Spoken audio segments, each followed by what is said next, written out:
Finally, a world champion here to stay. That story has been covered in great detail here on the People Daily, as well as the front page of the Daily Nation. Actually, is this all about the Safari Rally? Rally is here to stay. The unforgiving, relentless, with a sting at the end. And this story has been covered in 1, 2, 3, 4, 5, 6, 7, 8, 9 pages here on the Daily Nation. Just a recap of how it started, how it went on up until the very end when we were crowning the champion. That, in a nutshell, is what the front pages are looking like this morning of the Daily Nation and the People Daily. Victor. All right. And with me, I have the Star newspaper and the Standard newspaper. And on the front page of the Star, Gideon ditches One Kenya alliance to join Raila in 2022 power plan. That is what is making the flash on the front page of the Star newspaper. Gideon ditches Oka, that is One Kenya alliance, to join Raila in 2022 power plan. This will jaunt the amorphous One Kenya alliance, leaving Kalonzo, Mudavadi and Wetangula in limbo. Story continues therein in the Star newspaper. And of course, Kangundo might replace Langata public graveyard. Residents in Nairobi might soon have to travel 15 kilometers outside the city to bury their loved ones, though the NMS and the Kenya Forest Service are still in talks over the land next to Langata. Authorities are considering shifting the public graveyard to Kangundo. That is still talks underway. And city abductors found in Nyandarua Lodge. 2 suspects in the Kayole kidnapping on June 15th were yesterday arrested in Kinangop. One was the kidnapped victim's woman's friend. That is on the front page of the Star. Very quickly, on the Standard here, not a day more, says ODM on Uhuru term. Not a day more, says ODM on Uhuru term. Of course, we've had this kind of discussion and and some of the allegations and some leaders saying that President Uhuru Kenyatta is allegedly trying to extend his tenure, and now ODM again says that not a day more on his term. And can next year's poll be delayed to allow BBI proposals to pass? Yesterday, Raila's party said a big no to calls for extension of Uhuru's term, joining the DP and allies in trashing any plans to alter the calendar. That story continues in the Standard, and of course, we still have Safari Rally here to stay. That's according to the organizers, and it's said that President Uhuru Kenyatta presents the 2021 WRC trophy to one Sebastian Ogier, the Frenchman. All right, so according to the authorities, it's here to stay for the next 5 years consecutively. Now, that's a good thing for the country, and of course, being that it came back after 19 years is something to to talk about and to be proud of. And as I said, for those who went to Naivasha to support the sport, you all did well. Despite all the negative talks and all that shrouded the Naivasha or the Nakuru County or the Safari Rally, for that matter, Safari Rally spirit marks return of the big concert. So it's going to stay, and that's some good news for the rally fans and of course for the country in general. Jen. Now let's start with this particular story here on the People Daily of the frustration that our officers are seemingly undergoing in the force, and this has now put police bosses on the spot as their juniors go on to protest. This is the story that is on the front page of the People Daily. Now, it goes on to talk of how top police chiefs are on the spot over juniors' protest, and this is after a video recording of a song by a police officer narrating alleged frustrations that her colleagues go through has exposed the soft underbelly of the National Police Service top command, with emerging reports of a department that is bedeviled with bad blood between seniors and their juniors. So, according to some sources within the police service, they say that Within the discipline services, they are warning of possible anarchy unless the Ministry of Interior intervenes urgently. Now, this rant that we have been seeing some of our service men and women go on, and especially on social media, is just said to be a tip of the iceberg. And for them, it's not a question of being in discipline. It's a question of a cry for attention that needs to be investigated and remedial action taken. And this is a cry for attention as a result of frustrations that they are undergoing. Now, a while back, not too long ago, there was a video of the police officer who said she had been trying to resign, but she has been frustrated by her seniors and nothing was being done to that end. We did see the Inspector General come out to say that investigations are going to be done to get to the root of the matter. Not too long after that, there were two other service man and woman who did a song.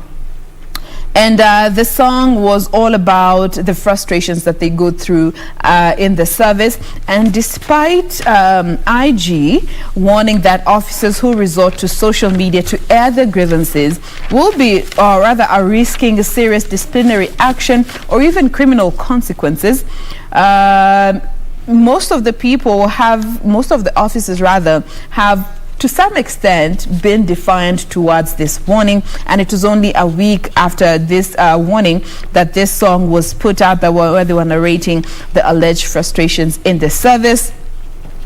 It goes on to talk of how cases, now that we're seeing officers who are openly defying this order, or rather this directive that was, or rather warning, it was more of a warning that was sent out by IG about officers who are turning to social media to express their frustration, clearly indicates that there is growing frustration within the service. Now, according to Constable Vivian Williams, together with a man in police uniform believed to be an officer, they say that they are no longer interested in the job due to frustrations, and add that most police officers are suffering in silence under their bosses. So all this, we are yet to get concrete information, because as per this article, they did try to reach Mutiambai for a comment or through a call. He never answered the call, as well as a message which he has not yet responded to. So once we get more information in regards to this, we will be sure to update you on what is happening within our service. Vic. Jen, the story of police frustrations is something that has been happening for quite some time, and the internal unit at the police department, was mandated and was tasked with that kind of, with that job to investigate some of these allegations, even leveled against male police officers and, of course, the seniors against the juniors. And to date, we've not heard or seen any action taken or any report given. Just more officers coming out to express frustration. Exactly, and this is just, exposing, what's happening, the frustrations that the female officers undergo in the hands of their bosses. Probably just a few are able to come out and speak about it. And it's one of the hardest jobs, working in the police force is one of the hardest jobs, and they need a lot of comfort while, discharging their duties. So if something can be done, at least to make sure that female officers are comfortable at their place of work, it would also boost even those people who are planning to join the police force. And you can imagine how frustrating it is to get to a point where you're like, I don't want that job even. It's not worth it. Exactly. That's just next level frustration. And given we're still within the pandemic and you are willing to let it go just to get some peace of mind, this is clearly just the tip of the iceberg that we are yet to see. Exactly. Just a simple question. Imagine if you are a senior police officer and your daughter is a police officer attached somewhere, and you hear that your daughter is being frustrated by another senior somewhere. The question is, what would you do? What would you do? That's a simple question. You are a senior police officer and you're frustrating somebody's daughter, and your daughter is also a police officer. Now, this sounds like drama or like a fiction, but it happens in real life. And you hear that your daughter is being frustrated somewhere in her line of duty. What would you do? All right. Food for thought. Okay. Let's continue with the star. What's happening here? Gideon Moi dumps Okoa. One Kenya Alliance joins Raila ahead of 2022. Move on the advice of the president. A signal Uhuru has settled on a successor. Okay. This is what has happened. And It's now that KANU chairman Gideon Moi has decamped from the One Kenya Alliance and is reportedly crafting a 2022 coalition with ODM leader Raila Odinga. The Star has learned that KANU bigwigs have agreed to rally behind Raila, a move likely to jaunt the amorphous One Kenya Alliance. Pundits had speculated that the alliance had President Kenyatta's blessings. Remember, around 2 weeks ago, President said that, you know, the Ndasa alliance should come together, unite, and whoever their candidate will be, that's what President Kenyatta will go with. And now, the signing of a pre-election to coalition between ODM and Jubilee was the clearest signal that something was afoot. So we have it. Gideon Moi has decamped from the One Kenya Alliance and has now joined hands with Raila Odinga ahead of 2022. We said here, and we continue to say that a day in politics, anything can happen. It's dynamic. Today we speak something, the following day or the following moment we speak a different tune altogether. It wasn't me. It wasn't me. Who said that we had enemies? No way. Okay, Treasury and Embu Varsity and State House among top performers in new rankings. Okay, the National Treasury, the University of Embu and President Uhuru Kenyatta's State House have been ranked the best in service delivery by a new government report. The report by the Public Service Performance Management also reveals Peter Munya's Ministry of Agriculture, Livestock and Fisheries is the worst performer. Wow, okay. That story is there, plus the rankings in the Star newspaper. You can also take a look on that. And quickly, Deputy Ruto says that I will beat you, even if you gang up. That is him to his opponents. Ruto says that he's not scared of political leaders forming tribal alliances. And he says that Ruto said that he was aware that some politicians or some political leaders were preparing to form coalitions objectively to block him from succeeding President Uhuru Kenyatta. But he says, hey, I will beat you. Bring it on. That is politics. Who knows? President unveils 10 billion shillings fisheries project at the coast. All right. Funded by World Bank, the initiative aims to create over 60,000 jobs in fishing sector. Thousands of coast residents who rely on fishing activities for a living now have a reason to smile after President Uhuru Kenyatta launched a 10 billion shillings project. Now, Kenya Marine Fisheries Socio-Economic Development Project aims to improve incomes of fishing communities, create jobs, income tax revenues, and sustainably improve local livelihood. So something to look forward to for the coast residents there in that particular region. Now, DCI seizes 31 boxes with fake gold bars. The multi-million shilling conspiracy was executed with help of various agencies, including some government institutions. Now, there it is. Police at the weekend seized fake gold bars from a strong room belonging to Swiss Port Transit Freight Station at the Jomo Kenyatta International Airport in Nairobi.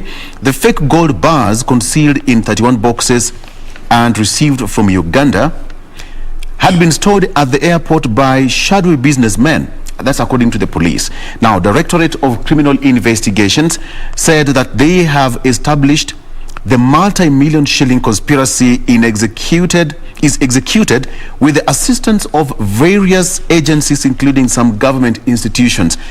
And this was going to find its way to the international market. And Kenya was just but a point of transit.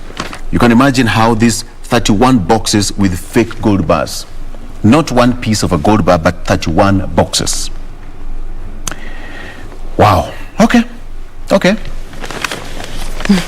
Kenya in yetu. But the good thing is that the police officers and the detectives moved in swiftly to, just drop that business. And now it's up to the owners to take responsibility. But of course, nobody has been arrested there.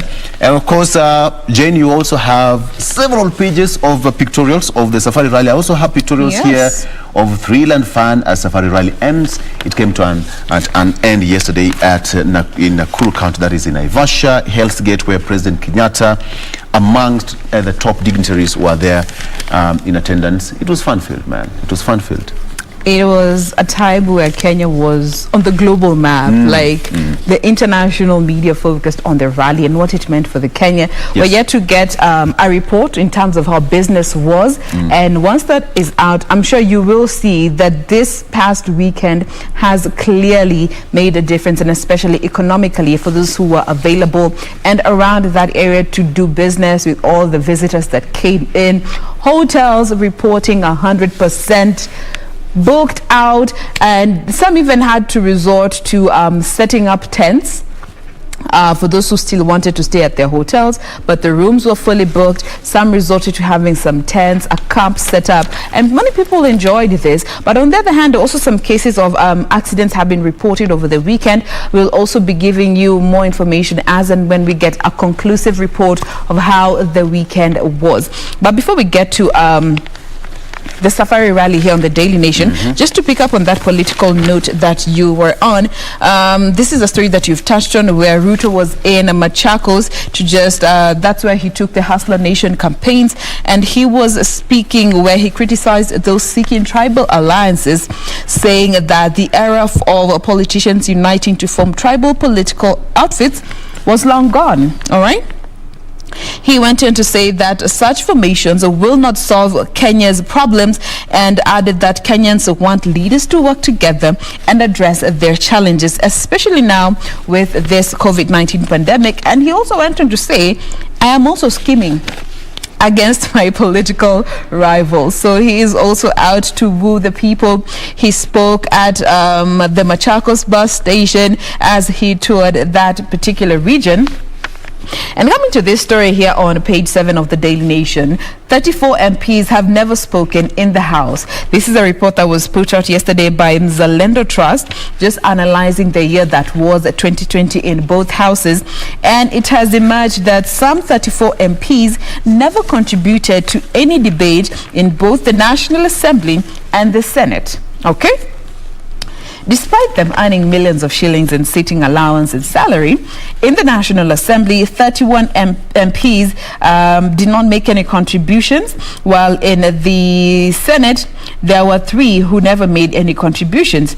However, on the other hand, the MPs are saying that most of the work that they did was in the committees, and this assessment wasn't fair to some extent, because most of the works they did were in the committee, and also the pandemic disrupted normal operations of Parliament last year.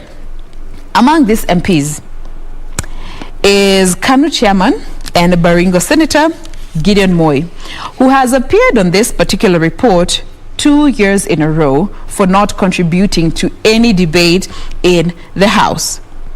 It goes on to say that in as much as the pandemic was happening, 175 MPs made less than 10 contributions, which actually translates to 50% of the entire House, and only 125 MPs spoke between 10 to 50 times in the House. So you can read more of this to understand, what this means. Members of Parliament are being paid sitting allowances and so many other allowances, but some of them do not say even a single word, do not participate in any debate that have been tabled there.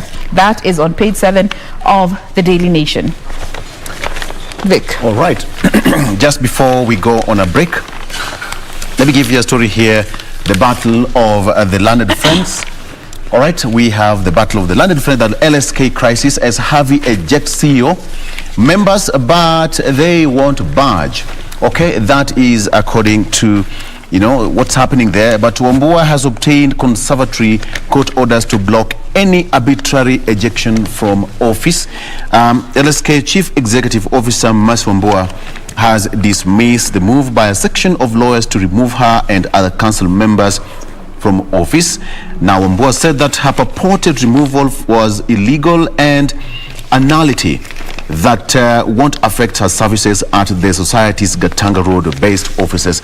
And now, some members of the society assembled at its head offices in Nairobi on Saturday in a special general meeting to discuss Wambua's tenure and audit of the lobby's accounts. And some 118 members voted to send Wambua on a compulsory leave to pave way for recruitment of her replacement in 45 days. 16 members voted against the motion. So 33 of them are still 33 of the 118 were physically present at the Katanga Road.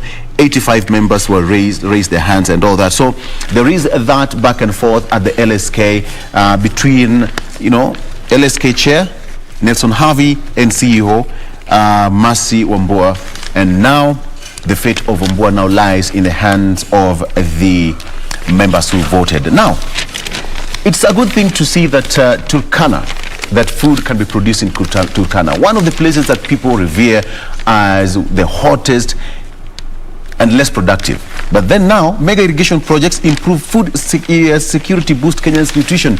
And as we speak right now, some of the farmers in the irrigation schemes in Turkana, which was initiated by the Ministry of Water and Irrigation, is now changing lives in Turkana. The irrigation schemes in that particular area, now people are able to harvest, fruits. We have got pawpaws, we have got bananas being grown, we have got grafted mangoes, and as well as veggies.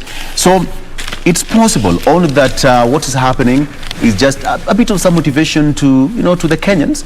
Pump in a few resources here and there, and you'll see what happens. So it's possible. It's possible. So Turkana people, we congratulate you. We laud you for what you're doing, and continue taking that job seriously. It's now changing the entire landscape of that particular region.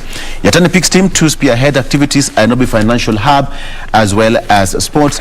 We have got Ogier there, how he ruled the WRC Safari Rally here in Kenya, and of course in Naivasha. All right, we'll give you more, and of course when we come back I will also tackle the Standard newspaper just to tell you what is happening. But before then, Jen, it's now time for us to take a break. We've talked for 30 good minutes. Absolutely. We are good people. But we are not done. Yes. More of this coming up after the break, so do stay with us. We'll be right back.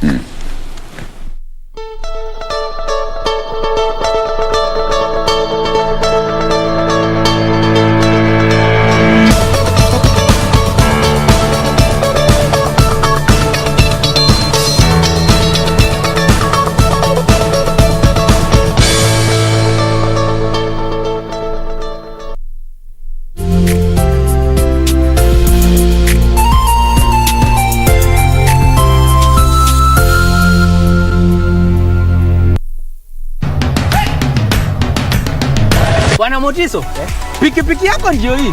Uko shoni yangu. Hii pikipiki ni, unakumbuka uniekelea the lowest unique bid yako ilikuwa ngapi? 18 shillings. 18 shillings. Na unajua kuendesha hii gari?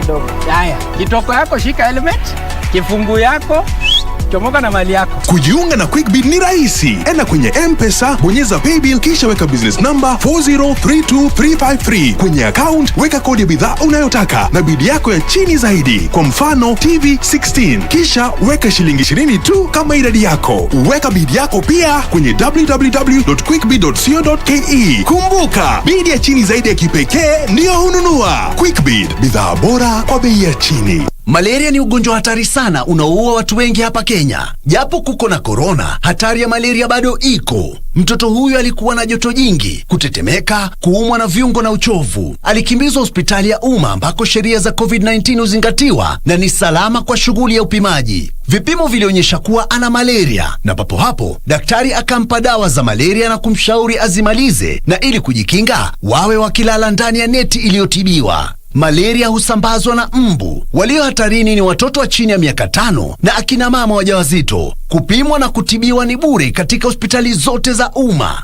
Usisahau adui malaria. Zero malaria huanza na mimi. Chukua jukumu leo. Komesha malaria. Ujumbe huu umeletwa kwenu na Wizara ya Afya.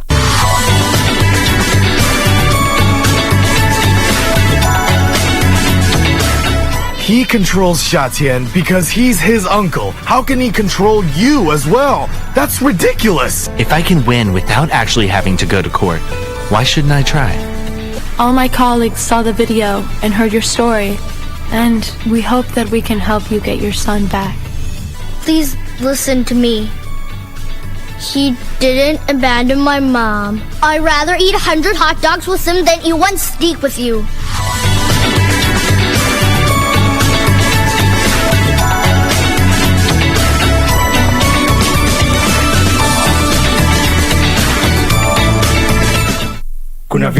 ingine sio kama kuchokoza dem sio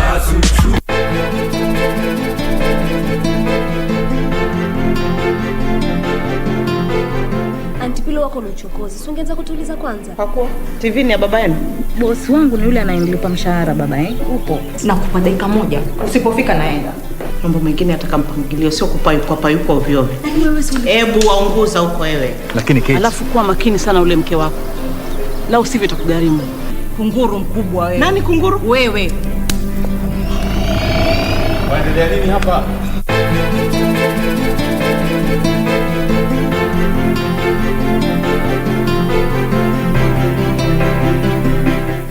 Kuwa Bazutu. Stop gender-based violence. Quiero amarte de una forma diferente, de otro modo nunca. But I have to be sure, Caro. I have to know if the photos in that memory card are the ones of Lucrecia looking for my mother's body. Lucrecia! Juliana, what are you doing here at this time? Do you know what he told me? I don't know. What? That Lucrecia paid him a huge amount of money to convince him to leave my own family, to run away with him, just to abandon me. And if you really loved him, you would have let him be happy with Florencia, because you don't force someone into loving you. Quiero amarte de una forma diferente, de otro modo, nunca igual al de otra gente.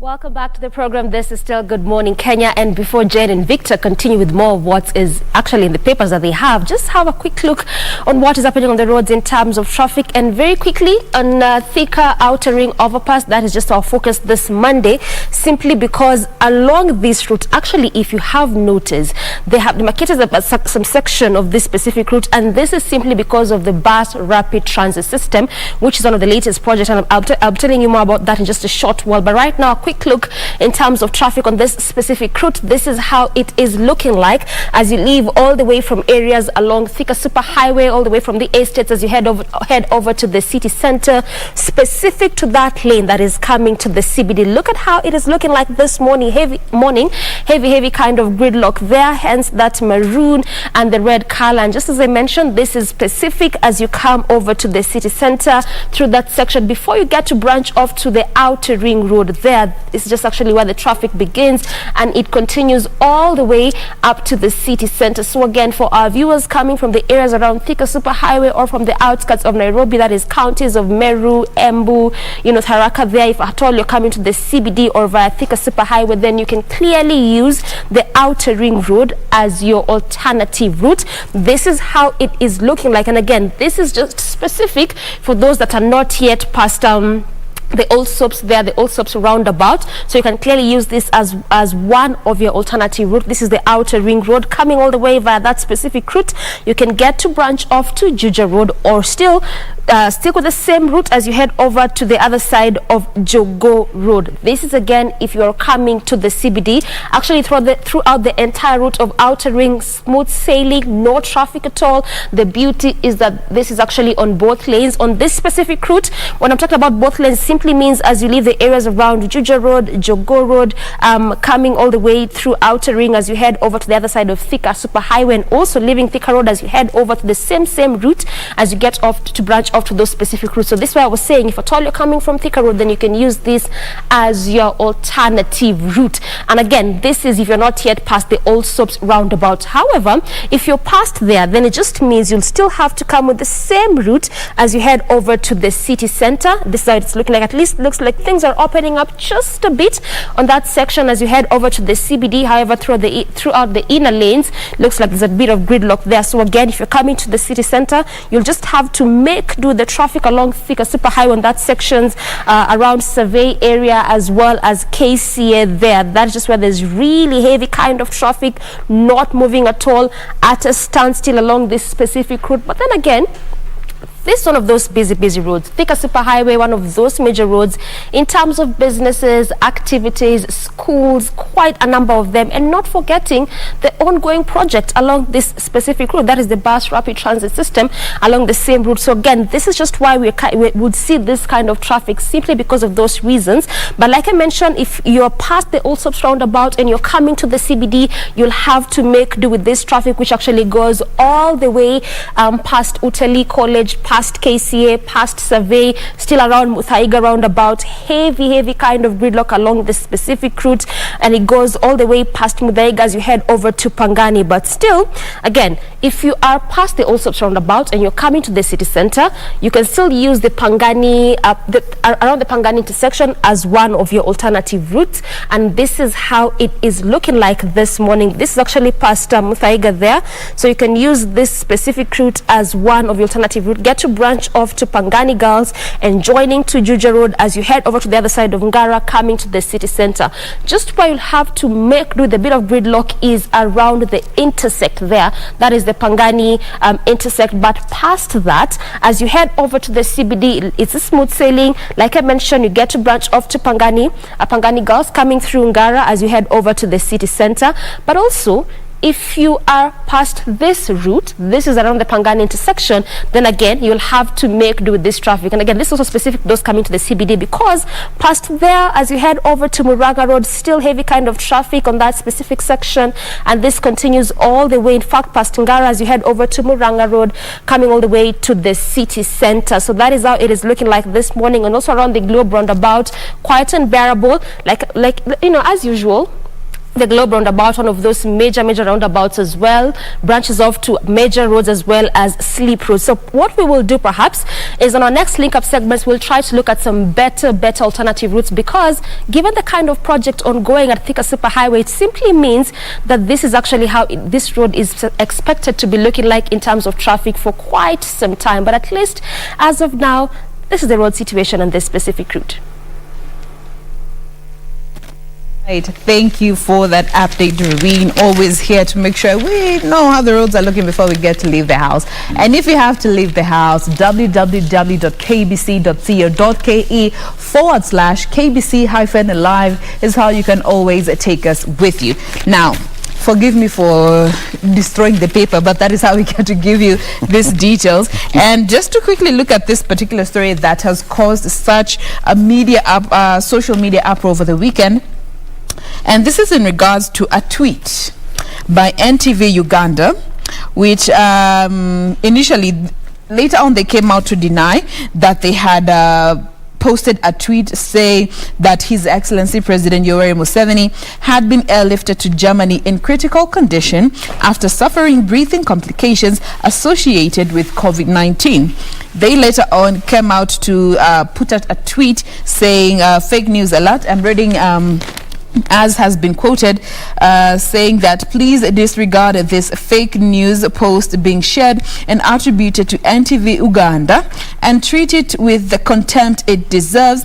NTV has not shared any such information on any of its platforms. Beware of those using social media to spread fake news. Now, as per the tweet that was put up before it was taken down, they said, according to that tweet, it stated that Museveni had been airlifted to Nairobi for treatment, and this particular information is claimed to have been what was quoted by the president's private doctor. But NTV Uganda, to be specific, came out to refute this news, saying they were fake news that were being peddled by people using pseudo accounts, in as much as Uganda has been hit by a spike in COVID-19 infections, forcing the president to reimpose a strict lockdown that included the closure of all schools and the suspension of inter-district travel. So as far as it stands, NTV Uganda said that those were fake news being peddled and you should disregard them and treat it with the contempt that it deserves. But this is such heavy news to be circulating on social media. And actually there was a trend, RIP, which was trending in Uganda. I think it was on Saturday or so. And it was stemming from this particular story. And there was a picture of the president actually from State House heading to, to Munyonyo, to a university in Kampala, saying that the president is, strong and healthy. In Kampala? In Kampala. Yes. So, guys, let's avoid such kind of rumors. And by the way, it is an offense.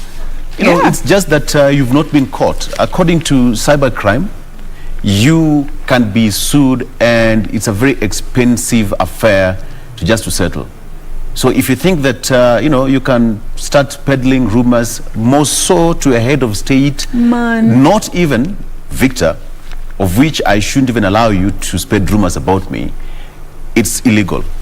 I came across a tweet that says the young people of this generation hawana hata savings, wako na audacity too. That's... wow. The audacity. Because I'm sure this is not that you're an old man seated somewhere who posted that tweet. You're Nisisi, Generation X, na Generation Alpha.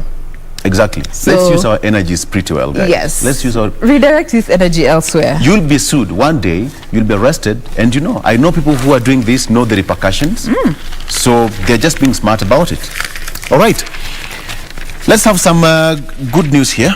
Yes. The story about ODM say that there is no any other day for President Uhuru Kenyatta's term, and now the story also continues there in the Standard. But let me just get you some story here. President Kenyatta says that Kenya to host motorsport annually until 2026. Now there is a plan here with the International Automobile Federation, that is FIA, to host safari rally here in the country for the next 5 years. President Kenyatta has announced that the country will continue hosting safari rally annually for the next 5 years. Uhuru said that the government has agreed with the International Automobile Federation, FIA, and the World Rally Championship, WRC, to hold the event until 2026. Man, just pause right there. Hey, we deserve a hand clap after that.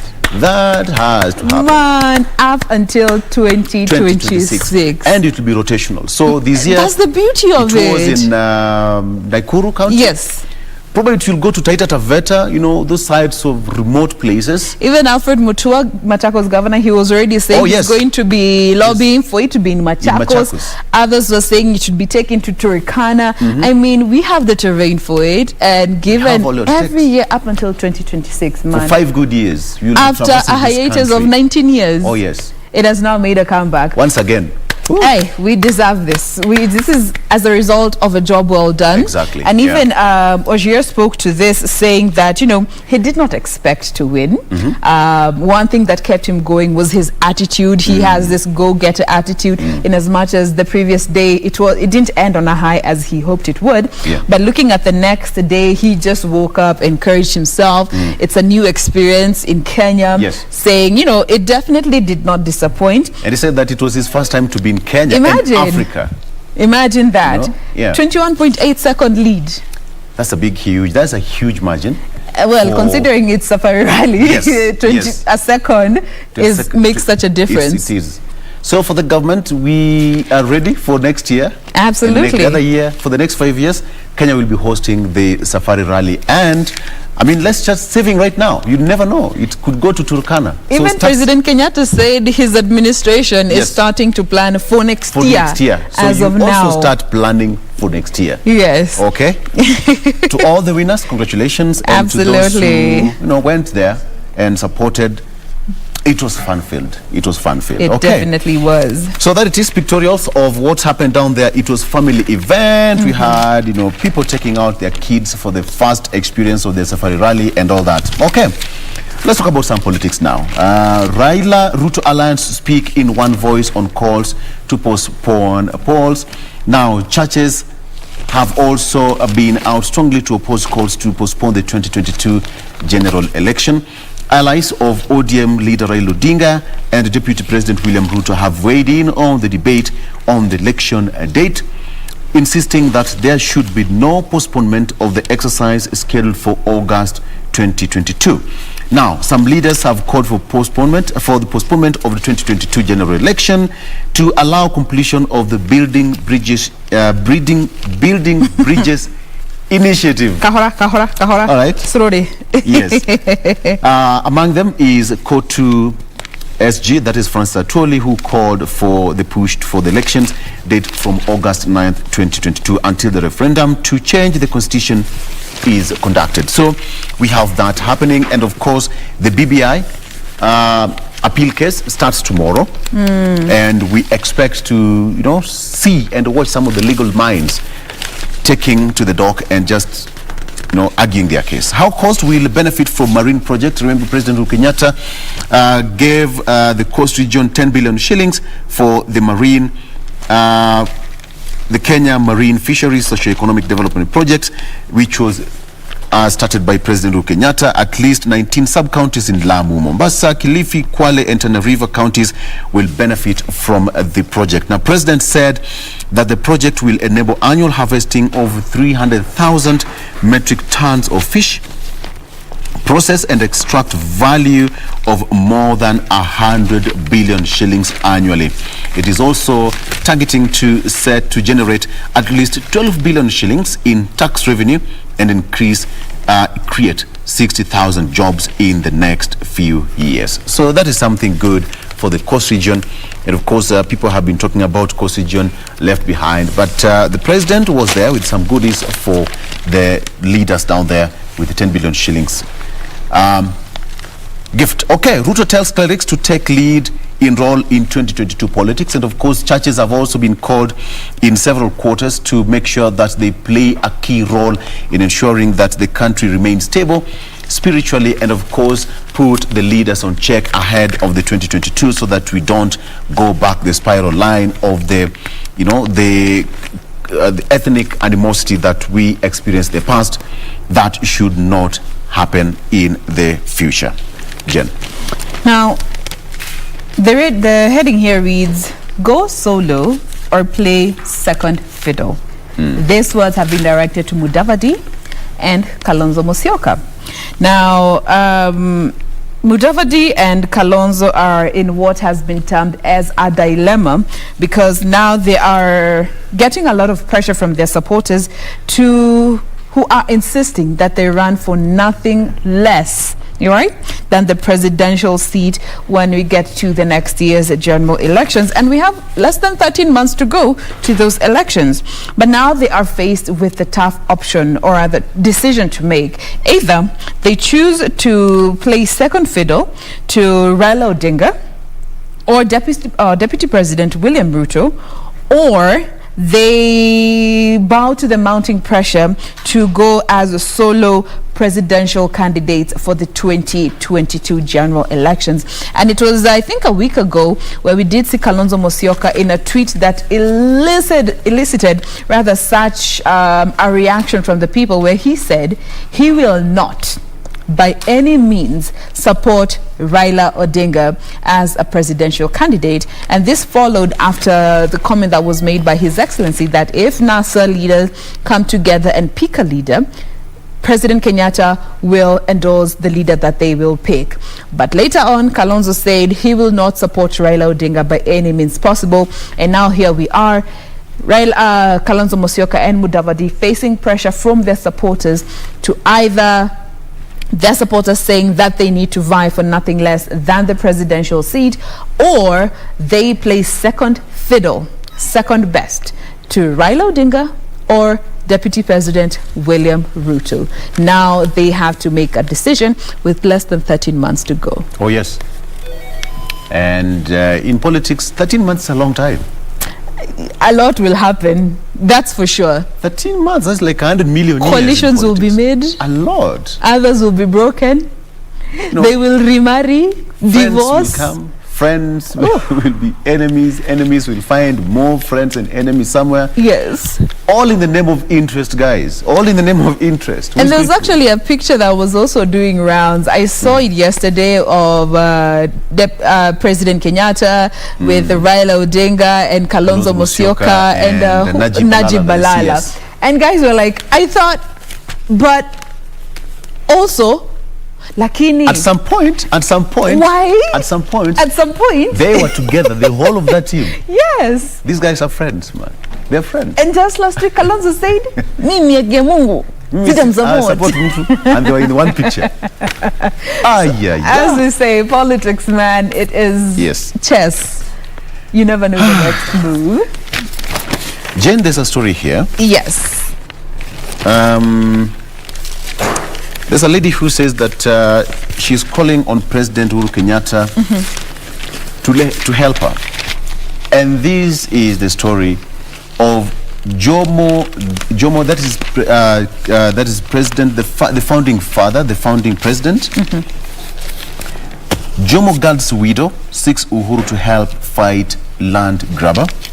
Now, her late husband had been allocated the land as a shareholder of the Nakuru District Ex-Freedom Fighters Organization land buying company. Now here's the story.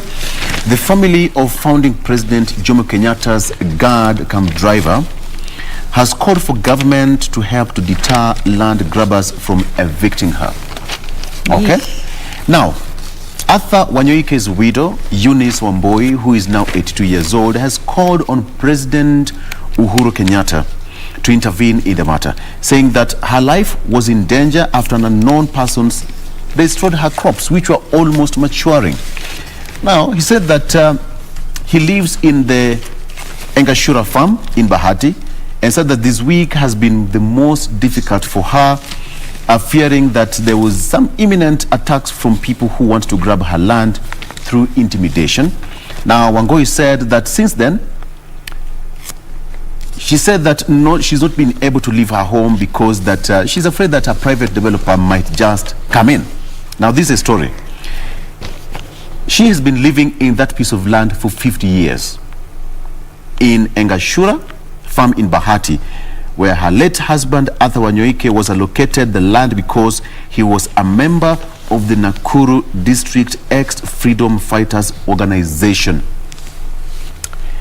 So it's not something good, because at the end of the day you'll fight for that land, but I am just about to say something. When you all die, you'll not go with that piece of land. It's just a small space that will be located to everyone, and that will be it. So ridhika na ile uko nayo. And you know, this goes back to even the conversation that you had with CS Karine the other day. Yes. Just trying to weed out the cartels that are there, because the question about land has always been very emotive, very controversial. Questions of title deeds, question of ownership. You can be owning a land, but uko na title deed, but looking at the land records, it's a whole other conversation. Somebody else owns the name, somebody else's name is there. 3 or 4 title deeds out there for the same land. Yeah. So it's tough. It's tough. Absolutely. Okay. Now, I have a story for you here. Go ahead. Dirty tricks used by politicians to erase their dark history. Okay? So hackers are now getting jobs at a higher rate because they're being hired to delete damning reports from the online platforms. So politicians are reportedly hiring hackers who to sort of do away with damning reports that are on the online platform, including proceedings of corruption cases. All this erased from the online platforms. And these are most of personalities that are either eyeing elective posts come next year or government jobs in new administrations, and especially in the county and national levels. So we are now being told to be very vigilant. And this also goes back to a while back, you know, where people saying they have been registered to parties that they had no idea and they have never registered for, because their names are being used in spaces that they have not consented. Now, with integrity scrutiny being key for any government jobs, inclusive of online sourced memorandums, Politicians are now resorting to sanitizing their space and making sure that they are as sparkling in terms of how their public appearance is as possibly can be attained. And they are paying they're coughing up prices that range from 200,000 to 2 million Kenya shillings just to have one report deleted. A politician in Murang'a County has since been placed on the DCI's radar on suspicion of making contacts to help him delete corruption reports about him on several websites. As we get for the elections, a lot is going to be happening, and clearly sanitation imeanza. So, but of course, the DCI have been so active in terms of how they are operating. Like the past year, they have done so much, and they are also now on to this particular direction about politicians clearing their online footprint. And that is why we always tell you the internet will not forget. In as much as it is your social platform to post whatever it is that you want to post, we are moving to a space where any future jobs and employment opportunities will be in one way or the other linked to your social profile, your digital footprint. What it is that you post there, are you a safe option for your future employer? So what you post as an individual, leave alone the politicians utter, as what you post, but they be very careful, be conscious about what you post there. Wow. Okay. That's the end of my TED Talk. Okay. As we bring this segment to a close, but we have so much more lined up for you. Of course, our conversations around politics and family will be coming up in a bit, but the hashtag still remains to be Good Morning Kenya on Twitter, at KBC Channel 1, at Victor Olo, at Jane Wamboi, and at Doreen Arange is how you can find us on the socials. Stay with us, more is coming up.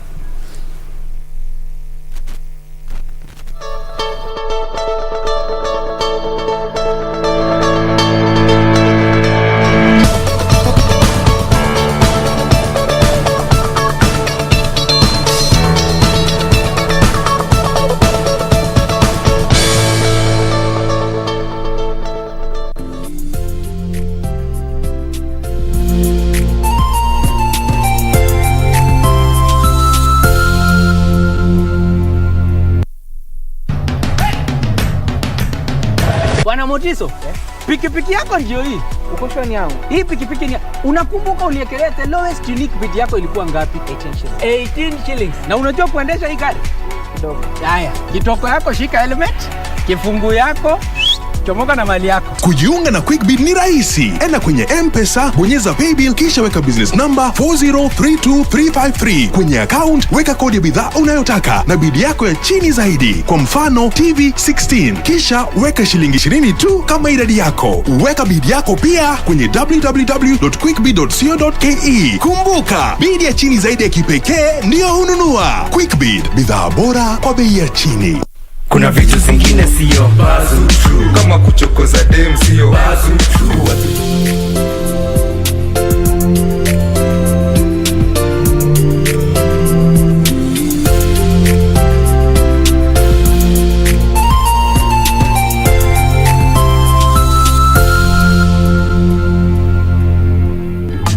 Kuwa bazu true. Stop gender-based violence. Kuna vitu zingine sio bazu true, kama kuchokoza dem sio bazu true.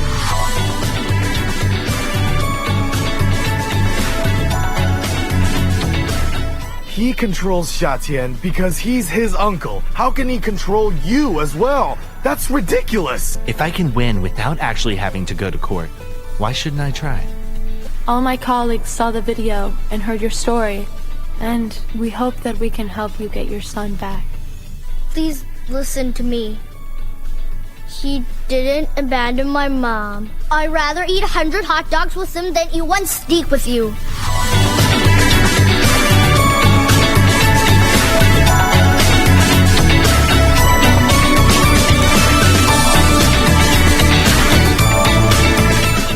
Kuwa bazu true. Stop gender-based violence.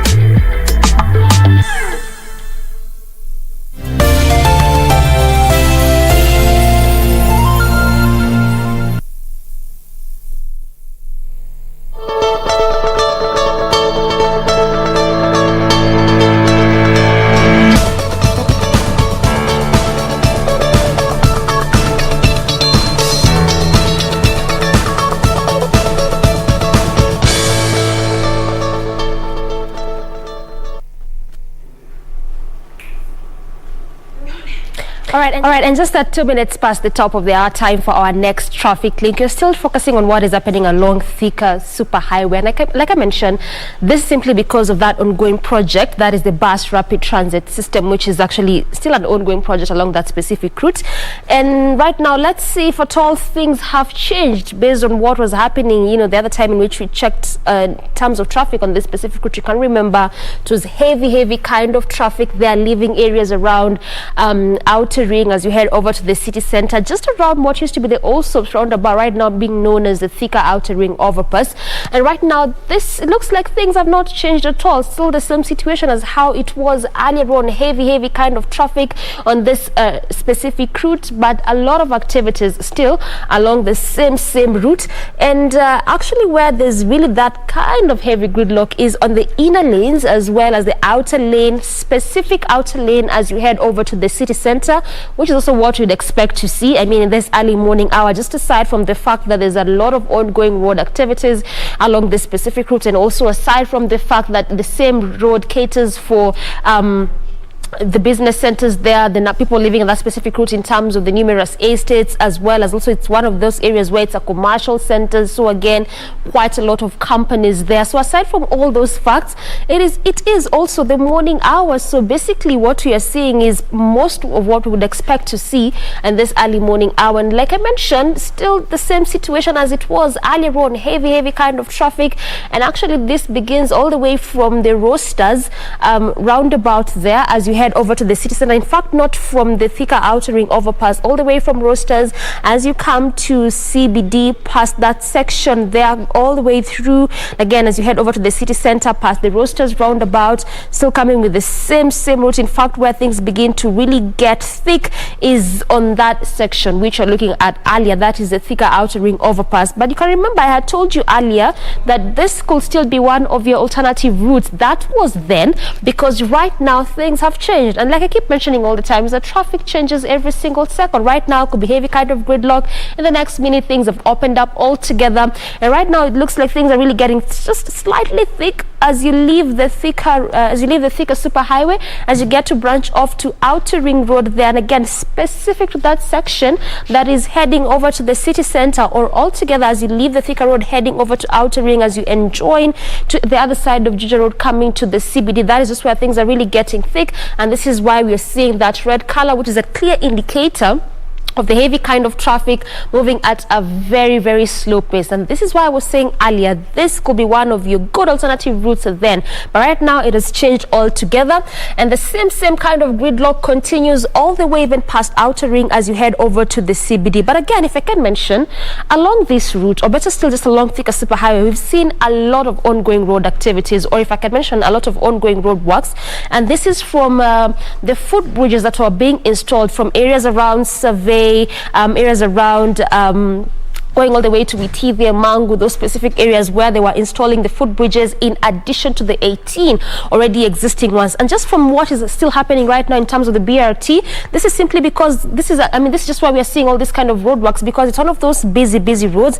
As I mentioned to you earlier, a lot of ongoing road activities on this specific route in terms of businesses, both large scale as well as small scale. It is a commercial center, schools, quite a number of them as well along this specific route, and not forgetting the fact that it's also a residential area in terms of the estates, quite a number of them along Thika Superhighway. So this is also why it was so necessary in 2016 to just expand this route, at least to cater for all these people there. And again, still coming back to matters traffic, still heavy kind of traffic on the same route as you head over to the city center around KC University there, not moving at all, just at a standstill. And also you might be wondering why we are seeing the difference in colors, the cocktails of colors there. This is simply what it means. When you see that red color, like specific on this area as you leave Utalii coming to the CBD, that simply means there's really heavy kind of traffic there, moving at a very slow pace. And this is why time and again I keep mentioning to you this alternative routes, again specific for our viewers coming from those areas.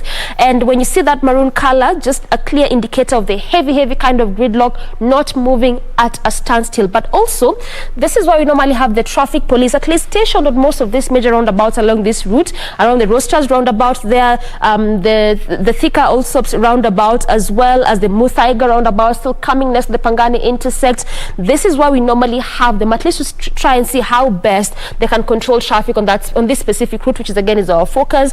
Leaving that area, still coming through Muthaiga, heavy kind of traffic. So it means if you're coming to the city center, you will have to make do with this same kind of traffic on this specific route, because right now really heavy kind of traffic there. But the good news is that for those living areas around Kipande Road, living areas around Globe Roundabout, Muranga Road, living areas perhaps also around Westlands, if at all you're coming to Thika Road, this could be perhaps your residential area or your business around this place, then at least on that particular section, it's a smooth sailing, no traffic at all. And this is why we are seeing that green color, a clear indicator of just moving at a swift pace, no traffic. And this again specific to that lane that is leaving city center, coming all the way to the estate. But also that's one of the things that we would expect to see, because I mean, as you're leaving CBD in this early morning hour, we barely expect any kind of heavy kind of traffic. There's barely any kind of activities on most of those specific lanes as you leave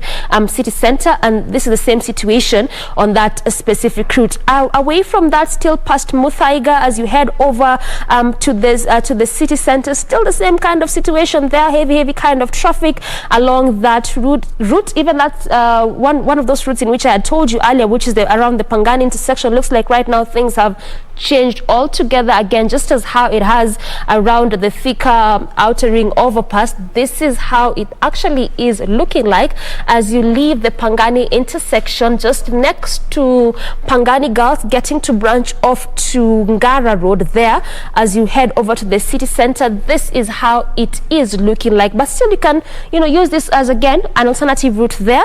So in as much as there's a bit of a heavy traffic, at least it's moving through at a very slow pace. On the other side, as you leave CBD, still coming through Ring Road Ngara there, as you get to branch off to the Pangani intersection, heading over to Thika Super Highway on that section, green all through again, so a smooth sailing for those coming from those areas. If at all you do not want to use Muranga Road, actually, if you're coming to Thika Road, you don't want to use Muranga Road, then you can use this as again one of those routes, leaving areas around CBD, coming through Ngara Road, branching off to next the Pangani Girls there, heading over to Thika Super Highway. You can still use that as one of your alternative routes, because on that section it's green all through, no traffic at all. They are moving at a very swift pace there. Past that area, again, still coming to the city center, still heavy kind of traffic, but at least things are opening up just a bit.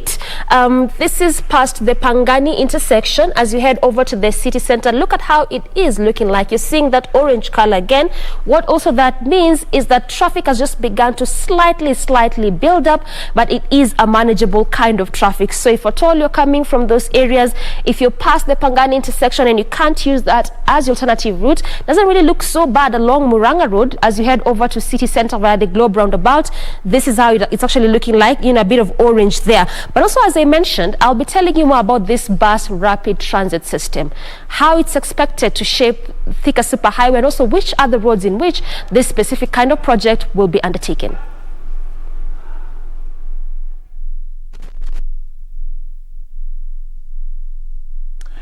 All right, that is a look at how your roads look like.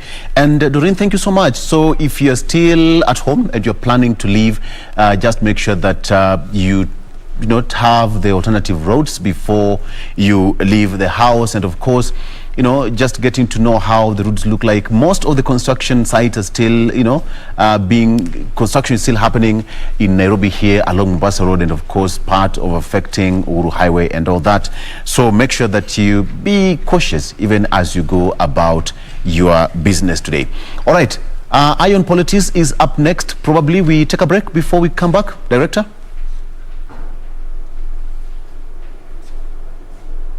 All right. All right, so Ion Politics begins right now, and of course, as always, I'm joined by a gentleman here who was not here last week, Daniel Orogo, Yes. Good to see you once again. Good to see you, and congratulations for everything here is of the world class. I mean, this is congratulations for the This launch. is it. This is it. Yes. You it's a left big when thing. things were upside. Today you come when things are now up. I'm amazed. I mean, Absolutely. I'm really amazed by the progress, and congratulations for the Absolutely. Did you make it to the safari rally over the weekend? No, as many Kenyans, I had time also to watch it over the screens. But yes, it's important, man and machine. You know, you could actually see, and I was also, you know, happy to see again after 19 years that we have the motor racing back in this country. And I think the moments are victorious, and it's put Kenyans to, you know, a world stage that we can, you know, stage such kind of a competition, even in the midst of the challenges and the pandemic that we are having. And so, you know, I really like to, you know, also congratulate everybody, including the president, who's just, you know, fulfilled his term. I mean, his pledge for the term that we are going to have way back in 2013. Way back in 2013, and of course, he's delivered. So Kenyans have really been treated to the relish of, you know, motor racing, different types. But also, lastly, I think this was not only about, you know, cars, but also the enthusiasm that we are seeing amongst Kenyans, the appreciation of the sporting industry, the sporting, you know, events that we have. So it was quite important and, you know, quite intriguing, and we are mesmerized by the beauty again. All right. Okay. So, and of course, one gentleman also, Amisi Boga, he's also joined me via Zoom. Amisi, good morning and good to see you. How's the weekend, sir? All right. So, as we get to connect with Hamisi, who is going to join me via Zoom, let's just start by what's happening here today. And in politics, a lot is happening, and we expect also a lot to happen moving forward. On the Star newspaper here, let me just give that. All right. On the Star newspaper, that is what's making the front lines on the Star. Gideon ditches One Kenya Alliance to join Raila in 2022 power plan. The question for you, Daniel, did you see this coming? We have been on this set, you know, trying to provide a critic to the foundation of the One Kenya Alliance, all the way when there was, you know, the purported formation for this alliance. And I remember talking here, I think with my colleague Advice by then, and saying, you know, One Kenya Alliance is not rooted on a strong foundation. Rather, it is an emotional, you know, what do you say, an emotional, you know, backstanding of a failing NASA coalition. And you see, one is, it was more of a loose coalition that was being formed, maybe to try to dig deep and into what Raila was doing by that time. And I think all their utterances were the betrayals of the NASA coalition. All their utterances were, you know, against the ODM party. And I think as we proceed, you learn that coalitions like you know, One Kenya Alliance, you know, do not serve the purposes of the day. I mean, they are formed based on probably a by-election, and there was a by-election on Kambani by that time, you remember. And all the party bigwigs were, you know, in a promising journey that, you know, these coalitions will proceed, you know, after the by-elections, that they may proceed to form, you know, a pre-election agreement that never see the light of the day. But one more important thing is, we've seen mixed reactions in the funerals. I mean, Victor, that each and every, you know, declarations on funerals, one thing that come out so clear is, you know, the promise to revive, you know, a moribund NASA coalition. But then the reality is afterwards, you know, it shows contrary. So I think one that I keep on saying that all the realizations for all the NASA coalition parties, that no individual political party will be able, as an entity of a political party, to deliver, you know, a winning victory. All the political party bigwigs must work in coalitions. And the winning coalition, only to avoid a runoff. I keep on saying that, you know, that stroke that will, will break the camel's back. Yes. Will not be on the first runoff, or will not be the first election delivery, but a runoff, avoid a runoff as possible. So all these political parties are trying to craft a winning coalitions that will make sure that is a one-time coalition that will win and deliver, the outcome of elections, a winner victory. Can somebody, what kind of weight will Gideon Moi bring to Raila's side?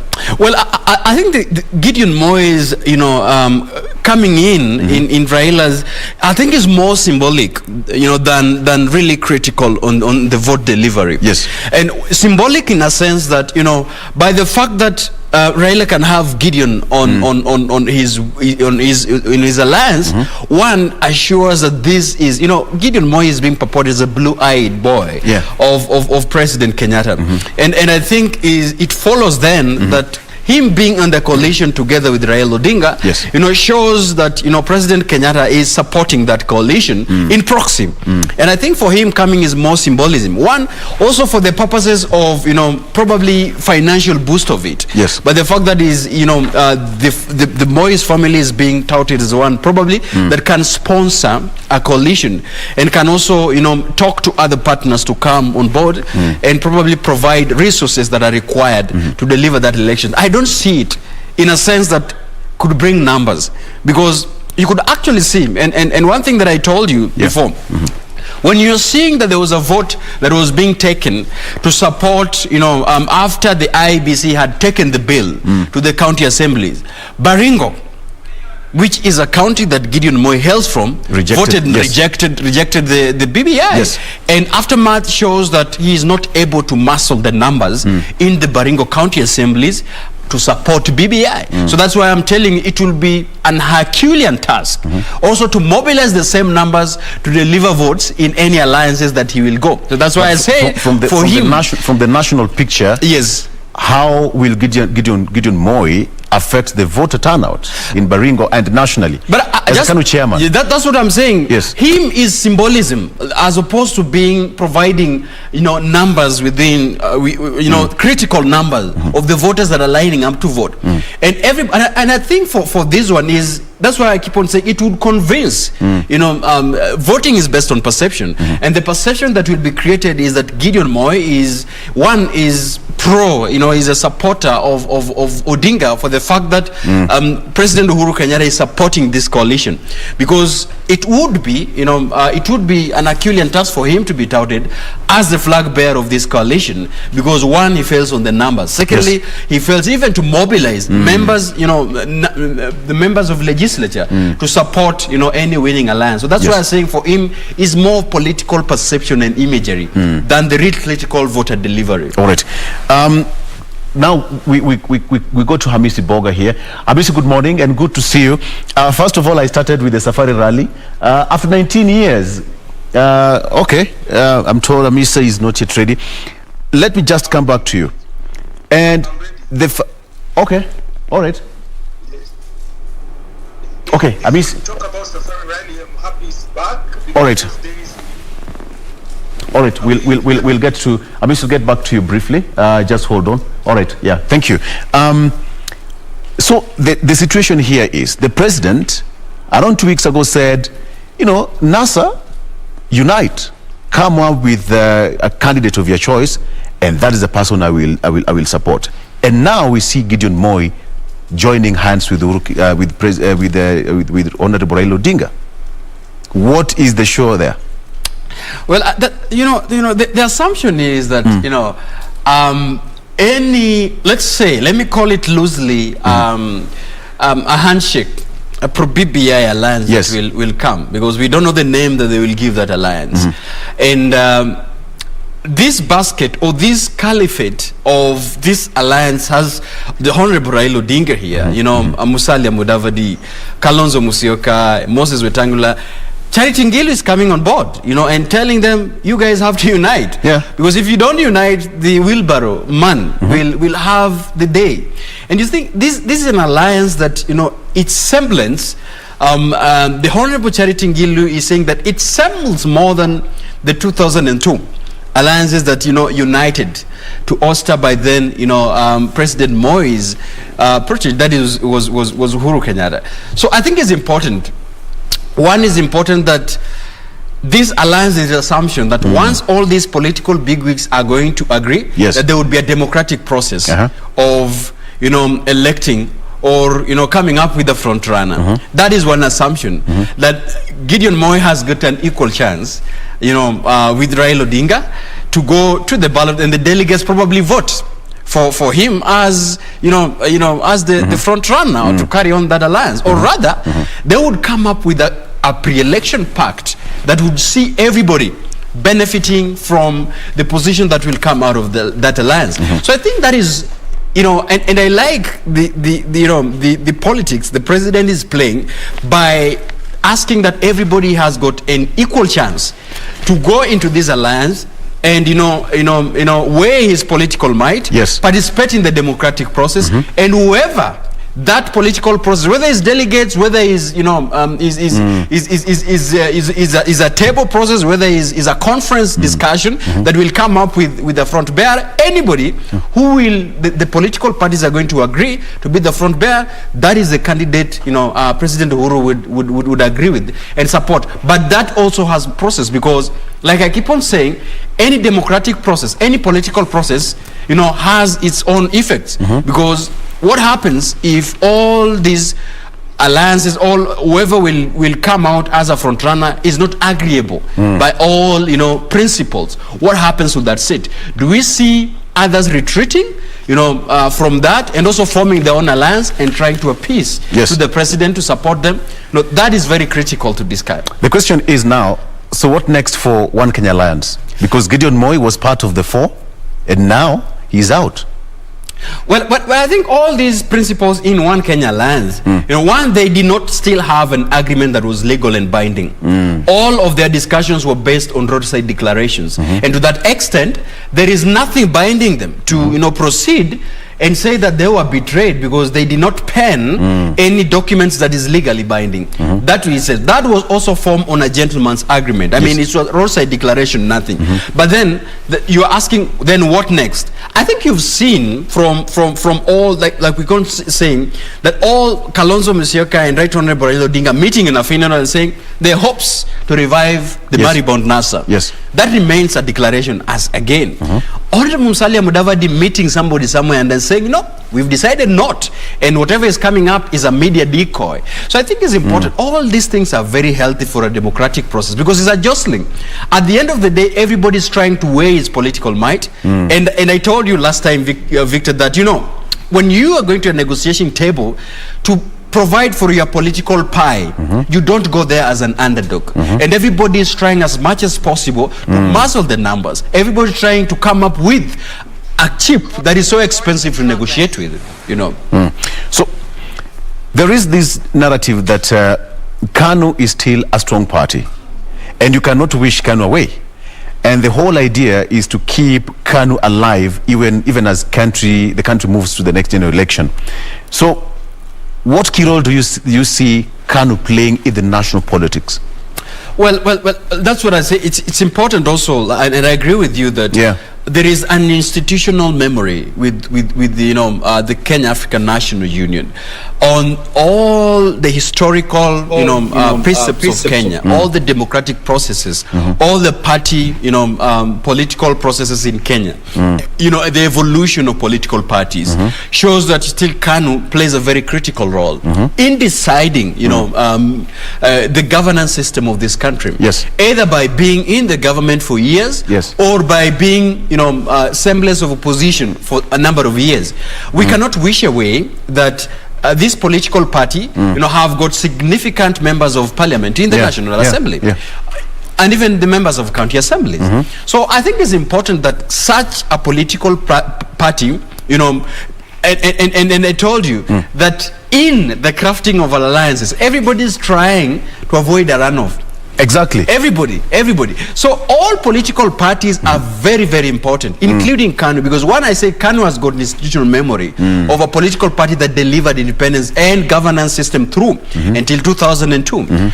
We also remembering that all these political heavyweights are live members of KANU. All of them. And, actually, and you can like, see all of them. You can pick them. Yes. They have been all students of KANU. Yes. So that's why I'm saying whoever receives or whoever has a coalition partner with KANU is still home. Yes. Because this is a political party that they subscribe to. All of them, and you can't agree with me. All of them, including the Hustler dynasties and all of them. They of pass through Moi. Exactly. Are members of KANU. So I think having KANU on board is an added advantage. Like I told you, the symbolism part of it, the small, the critical numbers that will come part of it to avoid the missing 1+1% in the elections. Plays a very critical role, and suppose this happens, that's why I keep on telling you that everybody wants to onboard KANU as a critical member, as a critical political party. Everybody still wants to onboard KANU to provide that advantage. Victor, there are some areas in this country that people still play allegiance to KANU. Oh yes. Whether you're in which political party. So I think that is critical constituency that these alliances, the handshake alliances, we still want to have on board. Okay. Which, if they leave, the Hustler Diners and UDA might raid that political zone. Then we'll have to take a break briefly and still continue with that discussion, moving forward. What is the president's secret card, secret, tactic in all this? Because now Gideon Moi is now on board NASA. But before then, Doreen, we need to take a look on what's happening on the traffic. Of course, we need to keep people updated on what's happening across. Doreen, what should you expect on that end?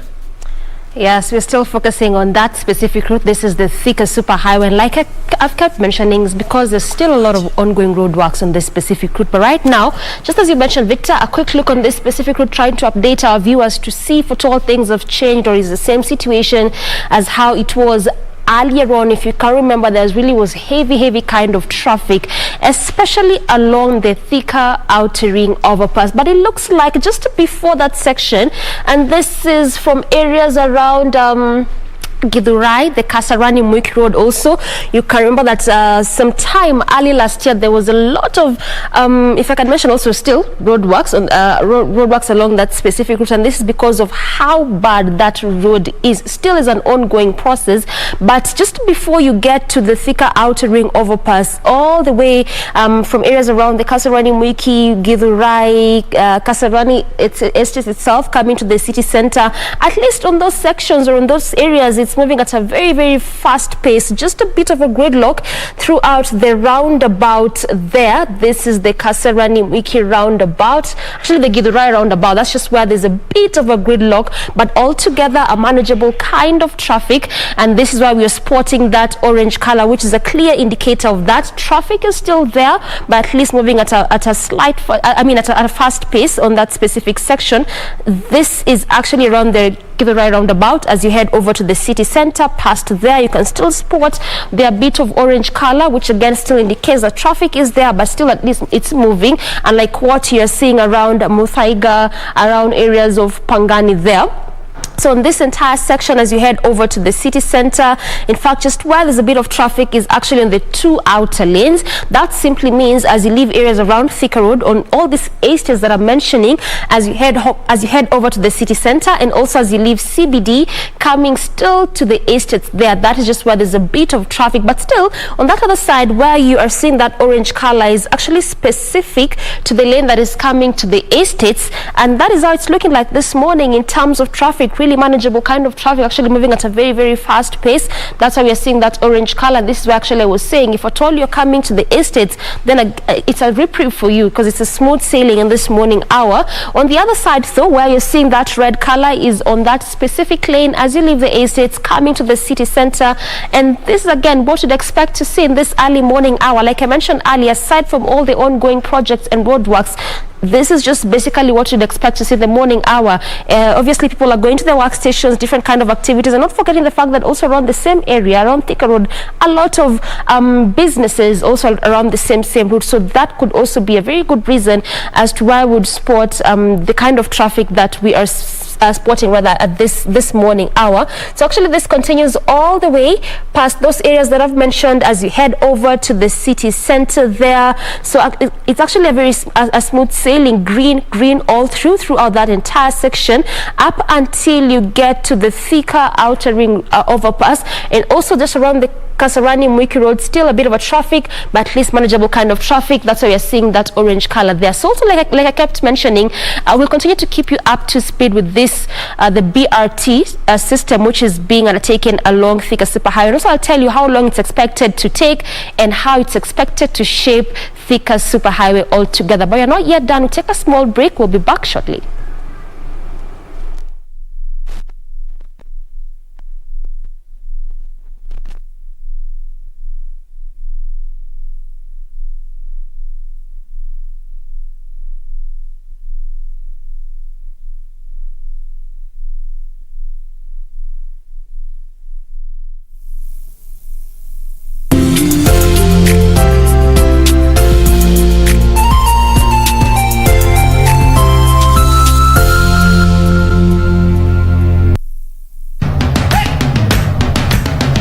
Bwana Motiso, pikipiki yako ndio hii. Uko shoni yangu. Hii pikipiki ni unakumbuka uliekelea the lowest unique bid yako ilikuwa ngapi? 18 shillings. 18 shillings. Na unajua kuendesha hii gari? Kidogo. Haya, kitoko yako shika helmet, kifungu yako, chomoka na mali yako. Kujiunga na QuickBid ni rahisi. Enda kwenye M-Pesa, bonyeza paybill kisha weka business number 4032353. Kwenye account weka kodi ya bidhaa unayotaka na bid yako ya chini zaidi. Kwa mfano TV 16. Kisha weka shilingi 20 tu kama idadi yako. Weka bid yako pia kwenye www.quickbid.co.ke. Kumbuka, bid ya chini zaidi ya kipekee ndio ununua. QuickBid, bidhaa bora kwa bei ya chini. Kupata skiza tune ya usifadhaishwe, dial star 811 star 815 hash.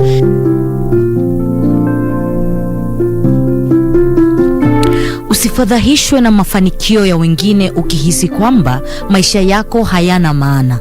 Kumbuka, wengi huzungumzia tu mafanikio yao na si changamoto walizozipitia na ni mara ngapi walianguka. Tia bidii, muda wako utafika. Ili kupata skiza tune hiyo ya usifadhaishwe kwa simu yako, dial star 811 star 815 hash, star 811 star 815 hash.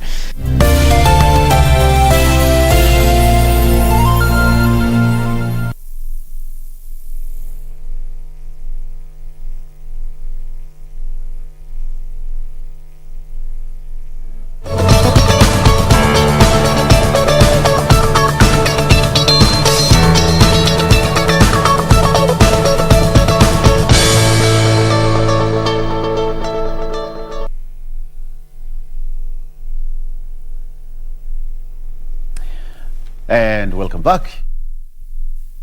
And of course, the program right now is Eye on Politics, and I'm joined with me here is Daniel Orogo, who is a political analyst and a commentator as well. And now crossing over to Hamisi Boga to also chip in. Hamisi, good morning and good to see you. First of all, before we start, we cannot avoid to talk about Safari Rally. You watched these way back in the days, during during your days, and the whole of this weekend was just, brings back the memory. What did you carry from the weekend, Hamisi, before we continue with the program? Good morning, Victor and everybody. I'm so happy to be able to see Safari Rally back. I have three memories. One, the East African Safari, and for us coming from the coast and Kwale, we could see the cars coming to Kwale, to Tanzania, to Uganda, and then back to Nairobi. It was so nice. Everybody was it was really East Africa. It was joining us for making us feel like one community in East Africa. That was the days. We were young, but we could see the cars moving, and it was fun.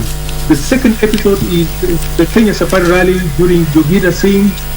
I was also happy to be able to go to Kericho to visit Jogida Singh at his home. Those days we were knowing these people like anything else. And then lastly, Wakina Patrick Njuru the other day. Yes. So I have followed it. So when it came back, I was so excited. I watched many of the episodes.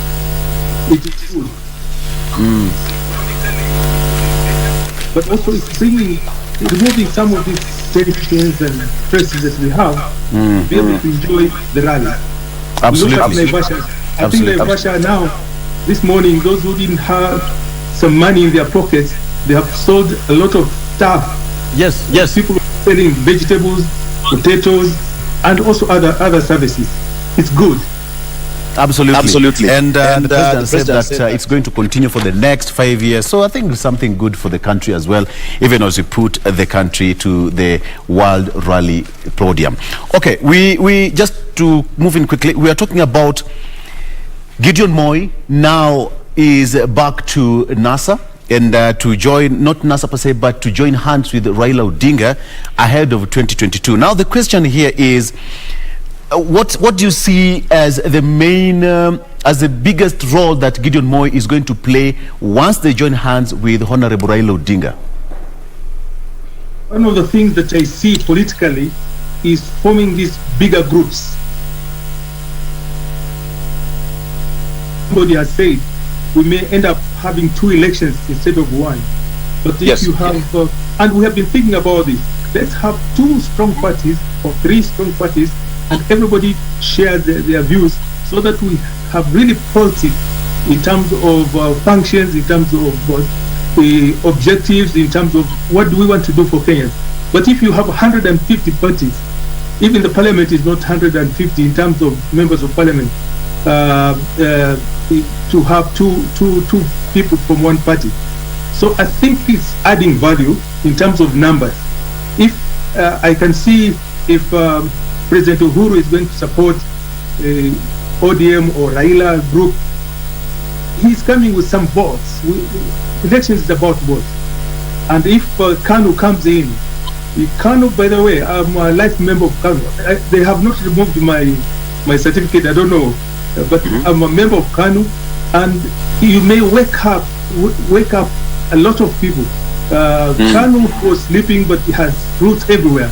Even as we speak, there are a representative from every. So they are coming with some basket full of added votes.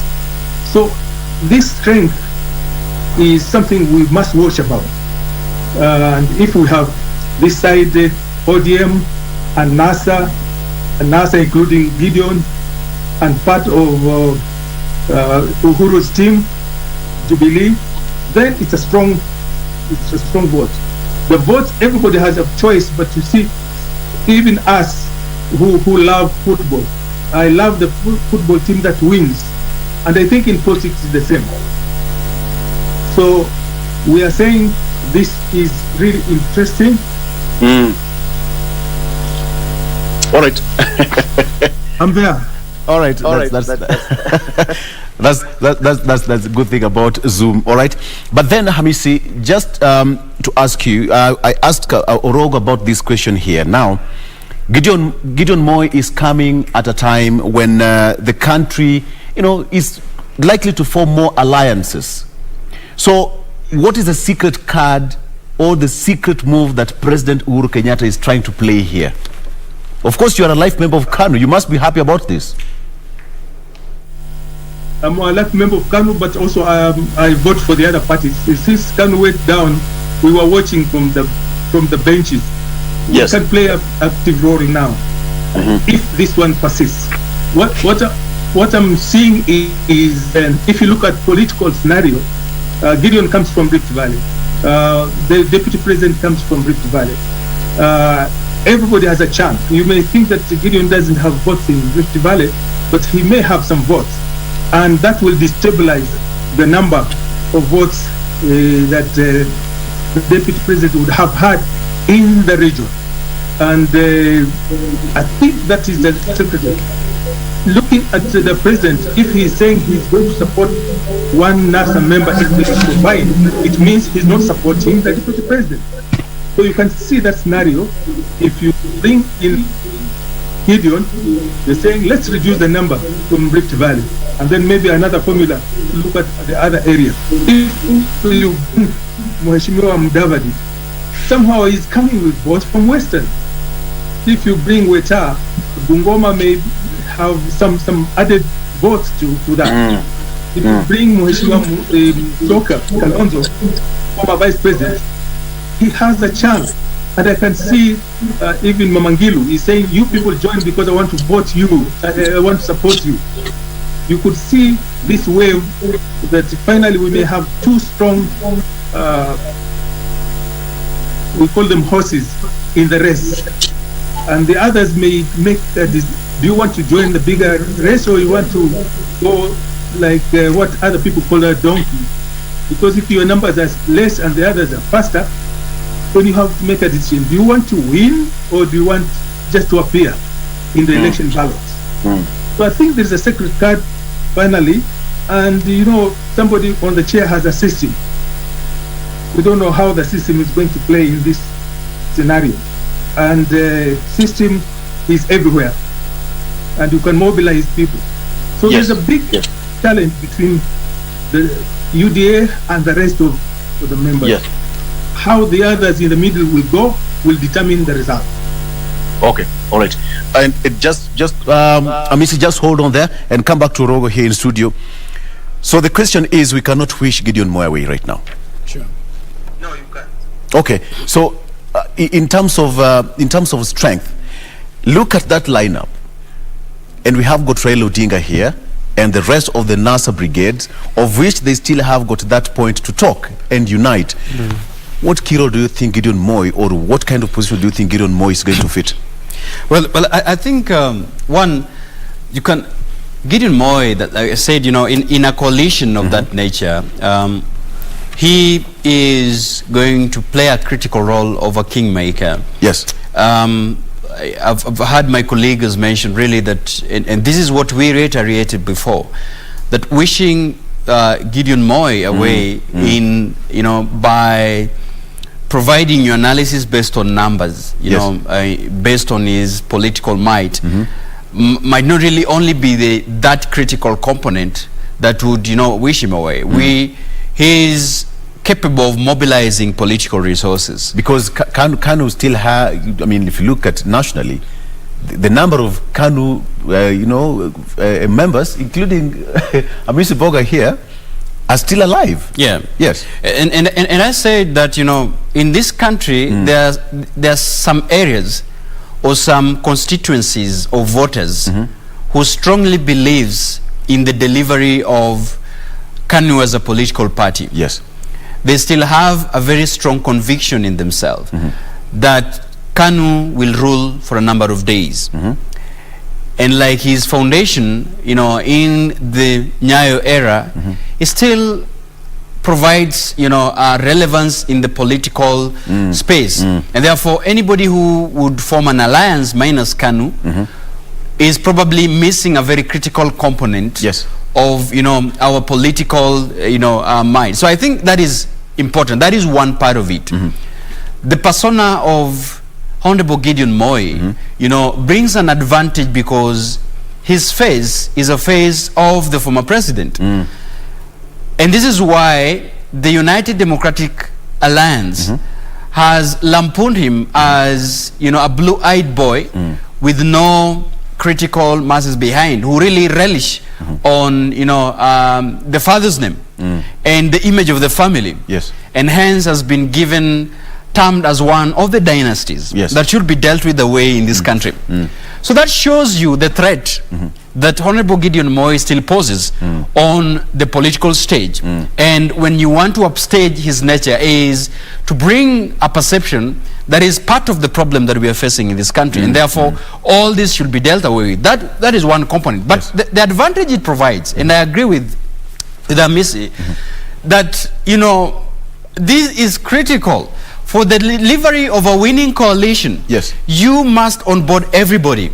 And you can't go it alone. You can't go it alone. And there is no political party that will win. One chance is just going to an election and delivering it. And each and every political party is providing and trying to avoid a runoff as possible. Okay. And trying to get that 1+1%. But Victor, here now is the catch. As we redefined our political, you know, space, in line with the political, you know, angle of the Vision 2030, that we do want a politics that is issue-based, that is devoid of ethnicity. But when we look at our political realities, we are coming to alive with the fact that for the mobilization of political party, one has to rely and be hell-bent on the ethnicity balkanization. Yes. Why am I saying this? Each and every political party as we speak has got a strong base, has got its Tarakaniti, okay? Quotes in quotes. Yes. And this is the problem that we are facing, that in Nyanza, ODM must relish on having a political base that is intact.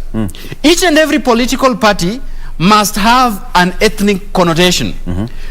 And if Gideon Moi is coming at a political stage, one of its undoing that has become very critical of the people who are reading from a school of thought of an ethnic mobilization in politics, they are saying that he cannot mobilize Kalenjin as a compact vote.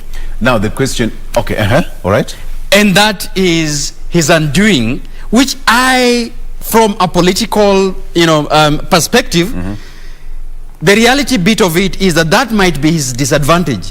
But for the pure people who are thinking from a fresh political thought, is that Gideon Moi is reaching out not only to his Kalenjin, ethnicity, but Kenya at large. Okay. And this is the advantage that comes with him. Let me ask Amisi this question. Amisi, so One Kenya Alliance, Gideon Moi is out. So what next for the remaining principals? And what next for One Kenya Alliance? They have to think very fast because the time is running out. Yes. Yes. By August, we will have very few months to the election. And then if there's any coalition, if any cooperation, any engagement, it's now.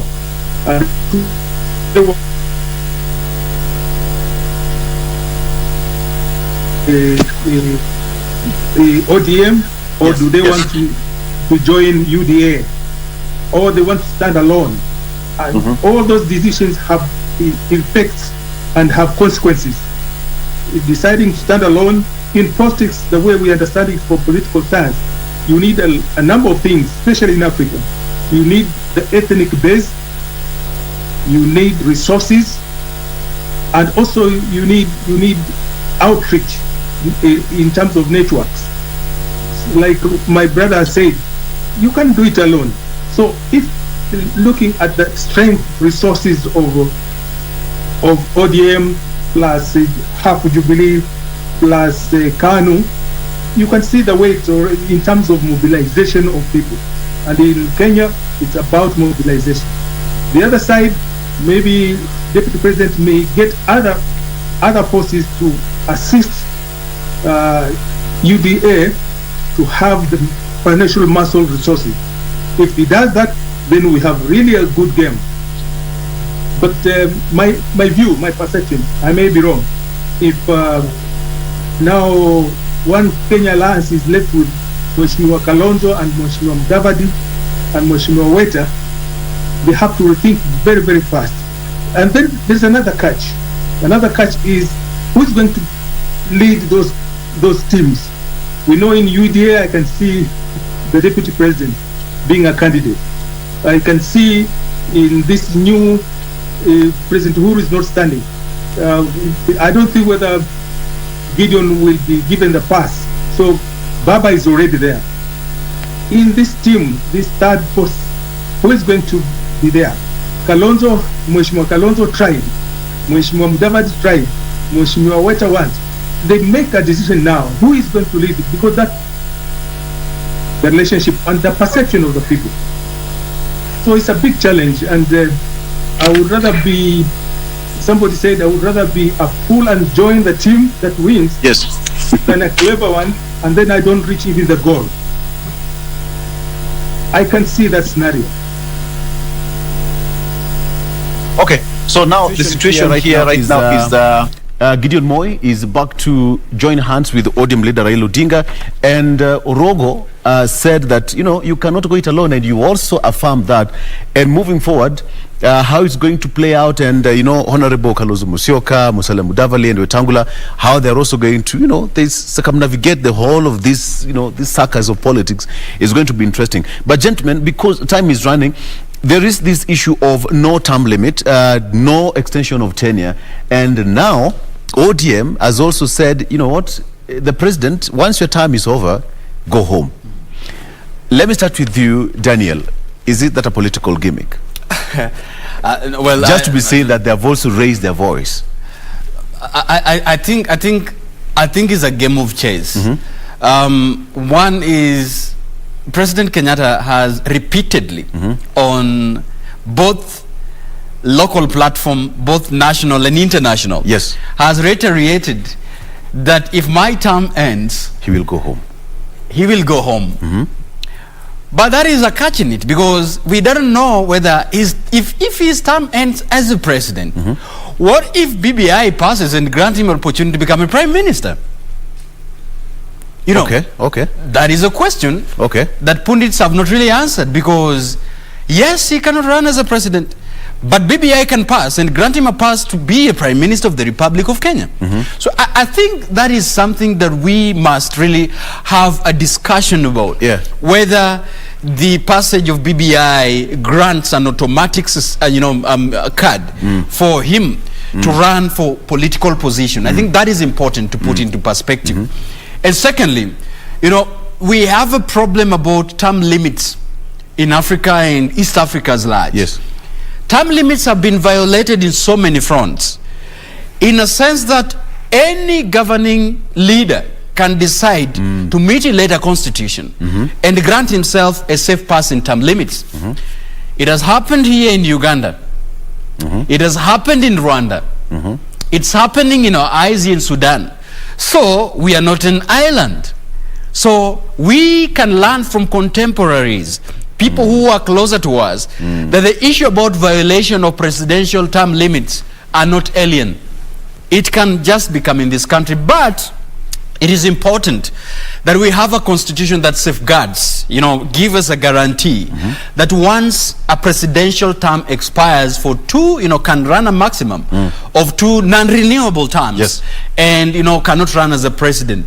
But one thing that I am for certain, that this is a game of chess that must be, it has to be very clear that if we have BBI passing and grant different positions, the prime minister, the deputy prime minister, everybody can be guaranteed to run for a position differently as opposed, being the president. So I think that is important. That is important to define and maybe, to give clarity to.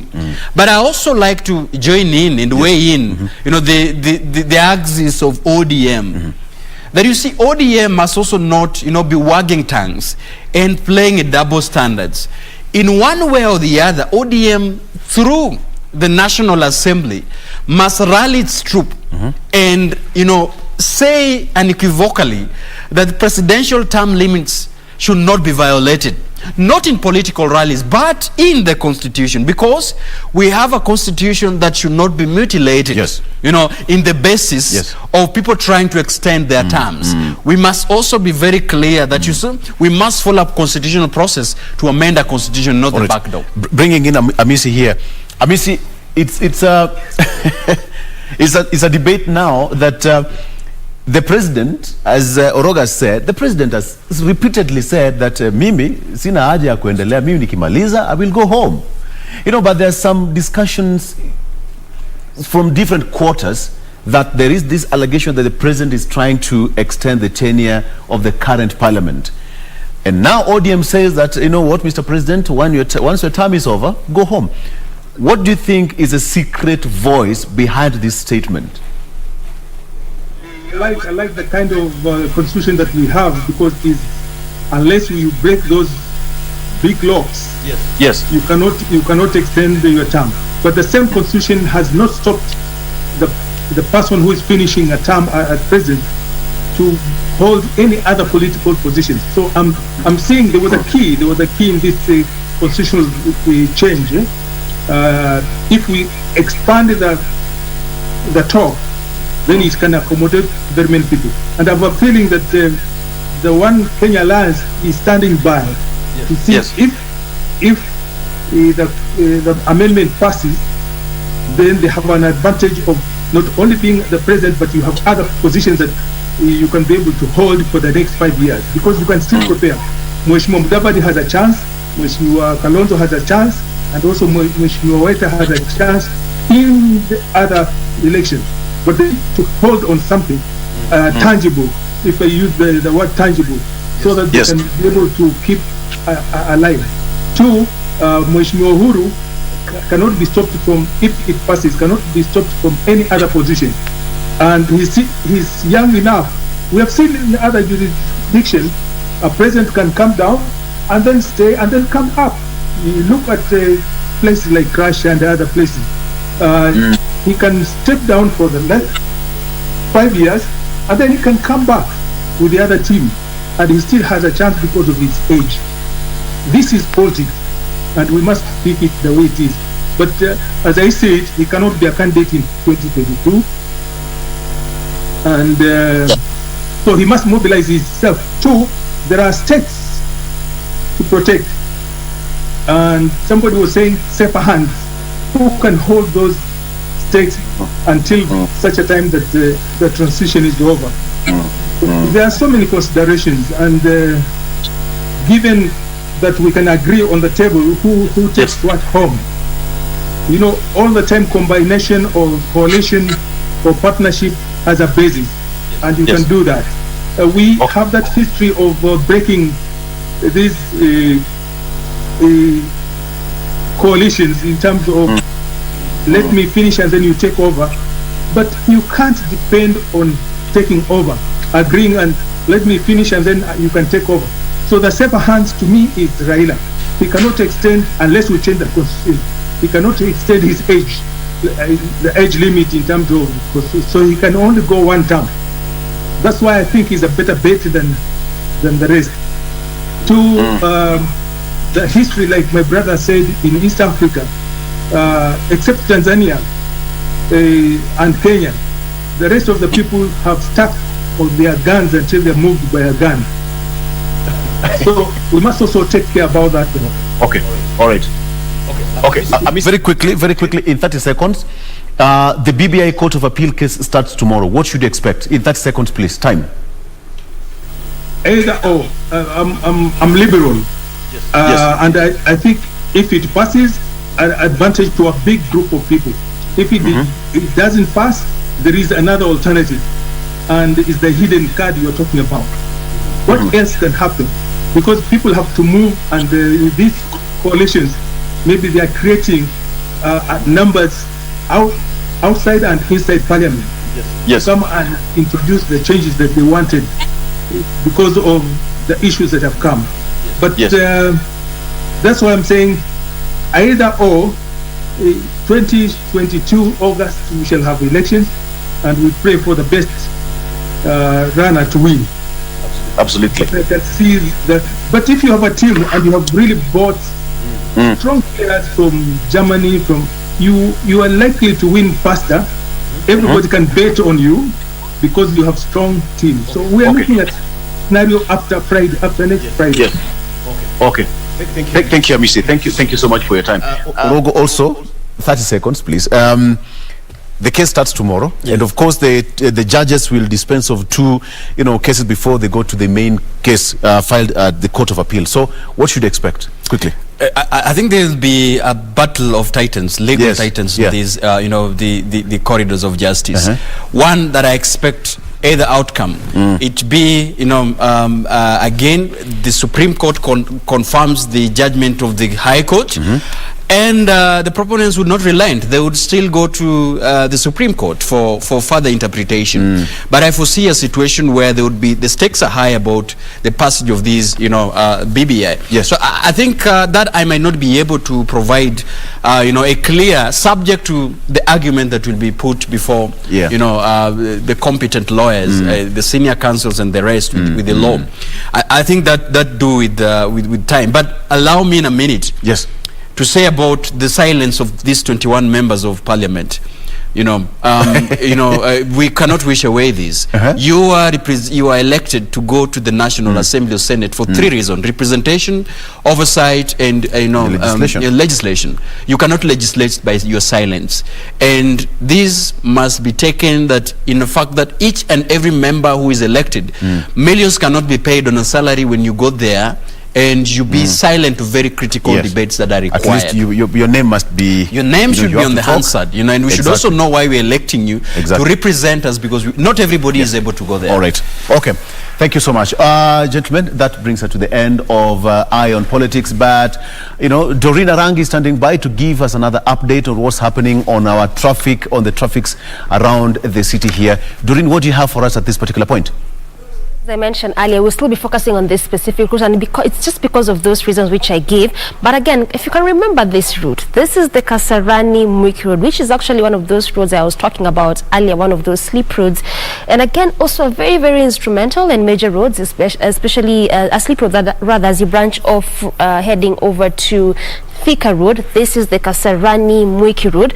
I'll actually be showing you some images of how at least it is looking like, because if you can remember some time early last year, that was around January, February, there was a lot of back and forth between residents along this specific route and the county government there. And this is because of how bad this route looked like. Very, very impassable, and any time it rained, it was even more difficult for residents to use that specific route. And again, like I mentioned, it's one of those very important as well as instrumental roads coming all the way from just as before you get to Thika Road, coming all the way from areas around Mwiki, Kasarani, as you head to branch off to the major Thika Superhighway. Just a few minutes ago, or if I can say like some seconds ago, it was a bit of a traffic around the roundabout there as you get to branch off to that same route, and also as you head over to Thika Road. But looks like right now things are opening up a bit, and this is why we are seeing mostly that orange color. And also that's why I had said earlier, this is actually why we normally see traffic police stationed up and early in most of these major roundabouts to just try and see how best they can control traffic, especially on most of these major roads, given the fact that there's usually a lot of activities on some of those, on most of these roads rather. And this is how it's looking like right now. At least it is opened up, and again specific to that lane that is coming to the city center. As you leave areas around Mwiki, Kasarani, branching through the roundabout, coming all the way to the CBD, green all through, which is again a good of a reprieve for those coming from these specific areas or this estates which I'm just mentioning.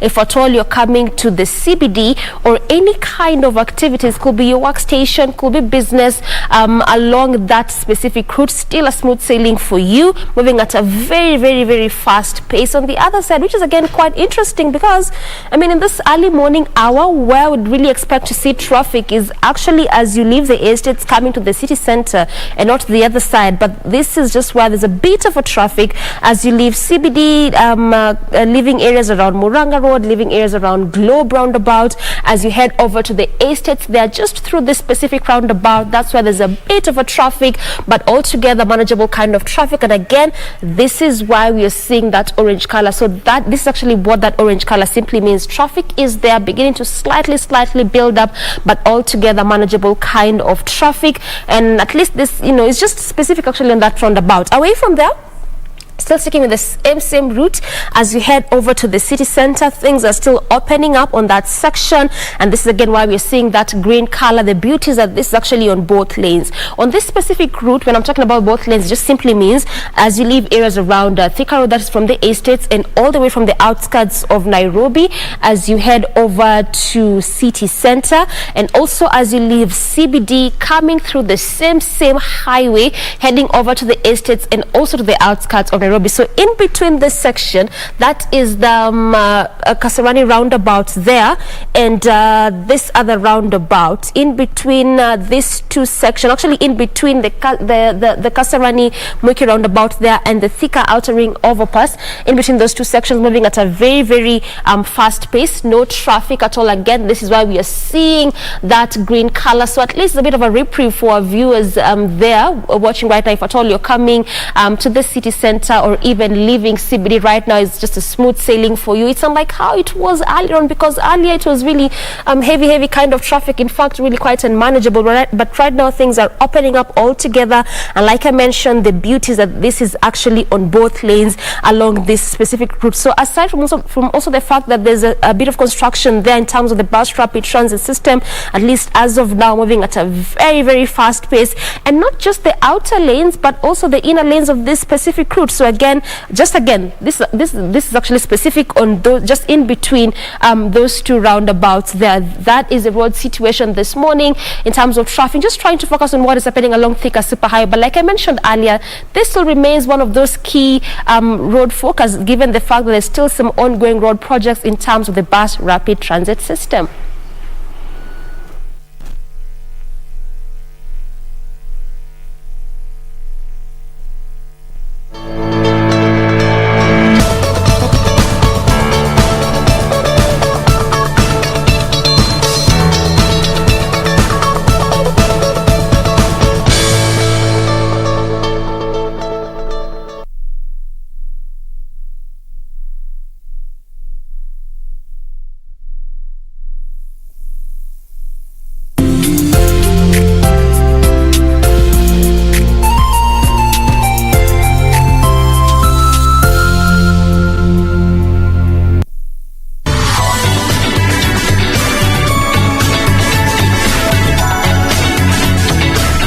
He controls Shatian because he's his uncle. How can he control you as well? That's ridiculous. If I can win without actually having to go to court, why shouldn't I try? All my colleagues saw the video and heard your story, and we hope that we can help you get your son back. Please listen to me. He didn't abandon my mom. I'd rather eat 100 hot dogs with him than eat one steak with you.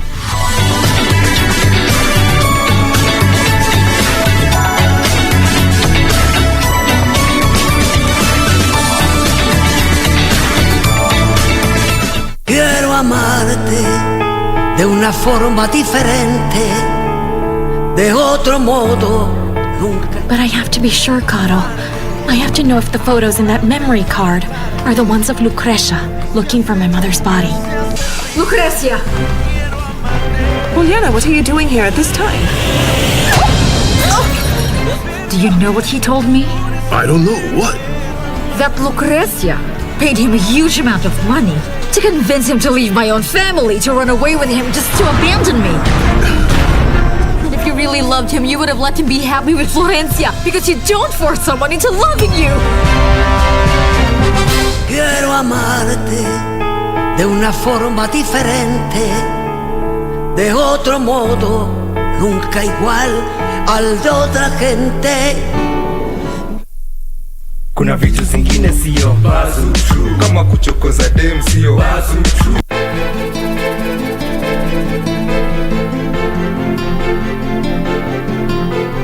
Antipilo wako na uchokozi, si ungeweza kutuliza kwanza? Hakuwa TV ni ya baba yenu. Bosi wangu ni yule anayemlipa mshahara baba upo. Nakupa dakika moja. Usipofika naenda. Mambo mengine yataka mpangilio, sio kupayuka ovyo ovyo. Hebu waunguza huko wewe. Lakini Kate, alafu kuwa makini sana ule mke wako. La usivyo itakugharimu. Kunguru mkubwa wewe. Nani kunguru? Wewe. Waendelea nini hapa?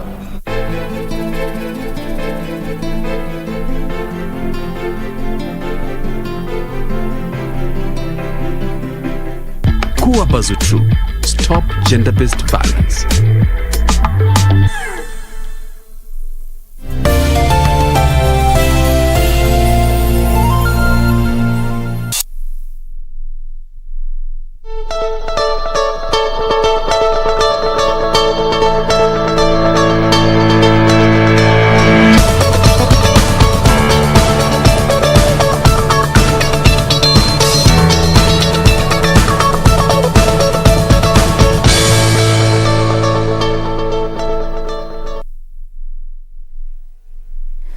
There we are. Welcome back. We are glad you are still with us. This still remains to be Good Morning Kenya. We are absolutely glad that you are still with us. And in case you're just joining us, karibu tena sana. My name is Jane Wamboi. For those of you who have already checked in, we thoroughly appreciate you.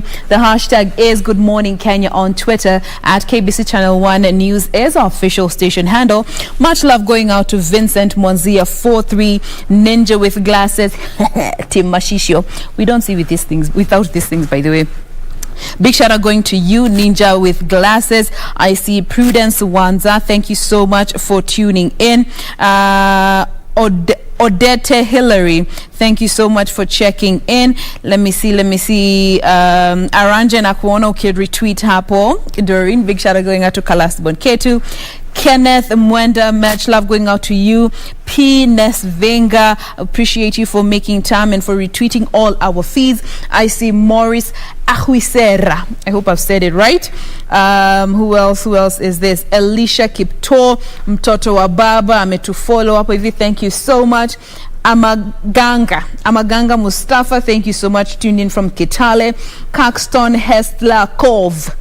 My God, if I butcher your name, please need DM na audio note on how to pronounce it right.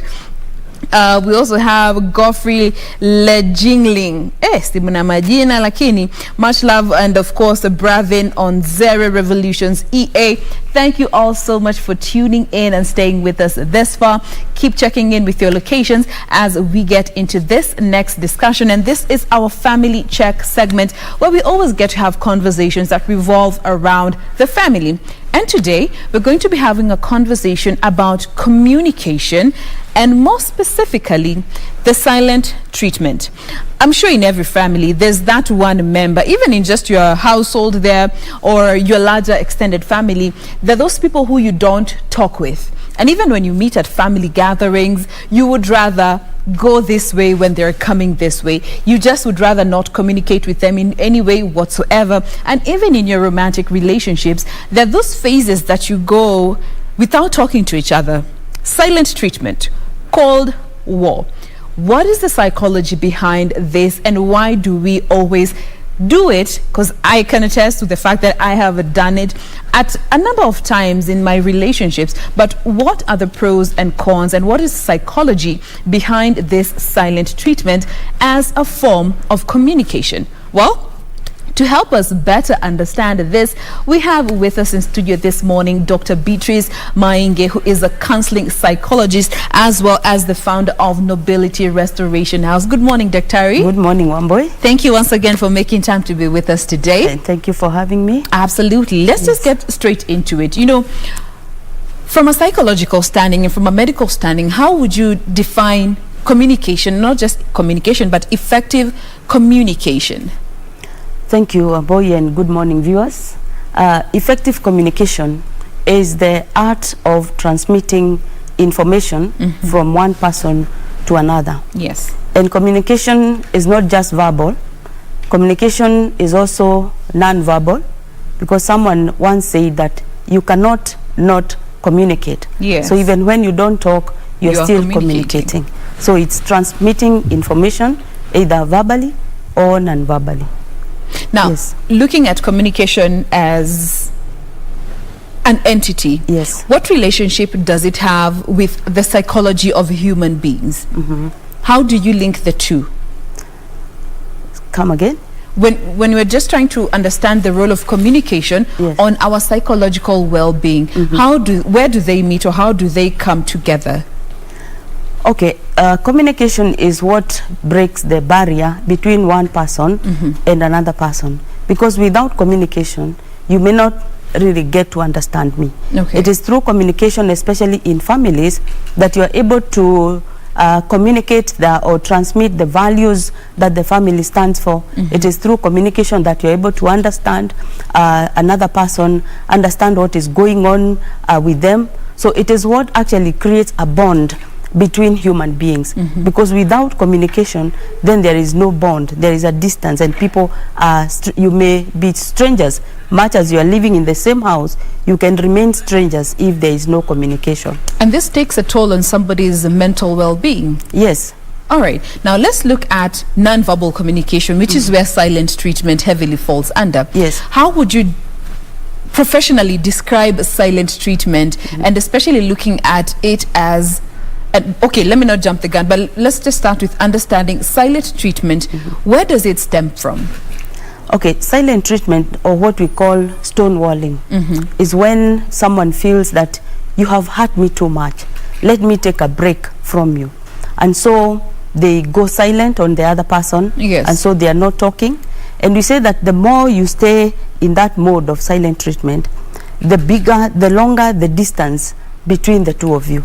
So the bond that may have been there between the two people, it gets breaking down once the silent treatment is going on. And the danger of this silent treatment is that when people are not talking, a lot will go undone. Many things will go unsaid. Yes. Maybe there are children in the family, they may be having challenges, they will go unmanaged because no one knows what is going on with the other person. So people become strangers, and the psychological distance between the family members keeps expanding, so that they're in the same house but they're complete strangers. Okay. Yes. Now, many a times, and this is an argument that I also support as an individual, you find that when you've had a disagreement with somebody who you have an emotional connection with, be it your parents, your brothers, your sisters, or even your significant other, from personal experience, I am not one who likes speaking when I'm angry. So I'd rather keep quiet. And that varies from time to time. I don't know how long I may take to overcome a certain issue. For people like me who function like that, because you know when you speak, when you are angry, you might say some things that you might come to regret later and cause more harm than you intended. For such people, and finding silent treatment to be a coping mechanism, what do you make of such? Okay, because we are talking about communication in family, it is good when people understand the coping mechanisms of each and every family member. There are those who will go silent when they feel that the hurt is too much, and it is for the family members to understand that this is how this person functions. And so it is healthy once in a while to give someone time to actually reflect and even digest what has happened to them, because if you go in too fast and force them to speak before they feel comfortable, you may actually make the problem worse. So once we understand that when this person is silent, maybe there is something that is disturbing them, so you give them space to deal or to digest what is happening with them, and then when it is the right time, you can now ask, are you ready to speak about what is happening? And the person will be ready to speak. So it is a matter of understanding one another, understanding the thresholds and the coping mechanism of each and every person. But again, when it goes too far, we say that one person must be the bigger person. You must become the bigger person, so that you are the one who will now break the silence. Because the longer it takes, the worse the problem becomes. Escalates. Yes. Now, I don't know if there's a scientific backing to this, but human beings, is there a certain time or threshold that science has proven you cannot stay angry beyond a certain amount of time? Or we are yet to get such conclusive information? I think it goes from individual to individual, and it also depends on exactly what has happened. Because you know some issues are too big to be handled in a hurry. So depending on the issue and also the person, I wouldn't say that there is a prescribed time within which someone must stop the silent treatment. It depends on the issue and the person. But at the back of our conversation here, we need to also understand that silent treatment is not the best in our family, because it brings a lot of damage. Because as people are silent on one another, there will be a lot of suspicion, because you don't want to ask someone what is happening. So you end up jumping into conclusions. You end up creating stories around what is happening. So by the time you are coming together, the problem has escalated. So it is not the best. Actually, it has been found by research to be one of the reasons why children develop issues of anxiety. They don't know what is happening.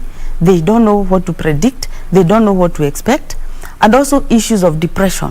Because you see, depression comes when we are repressing so many issues. Yes. And when we express is when healing starts. So you can imagine what would happen if a person has repressed so much emotions, so much issues. There will be issues of depression.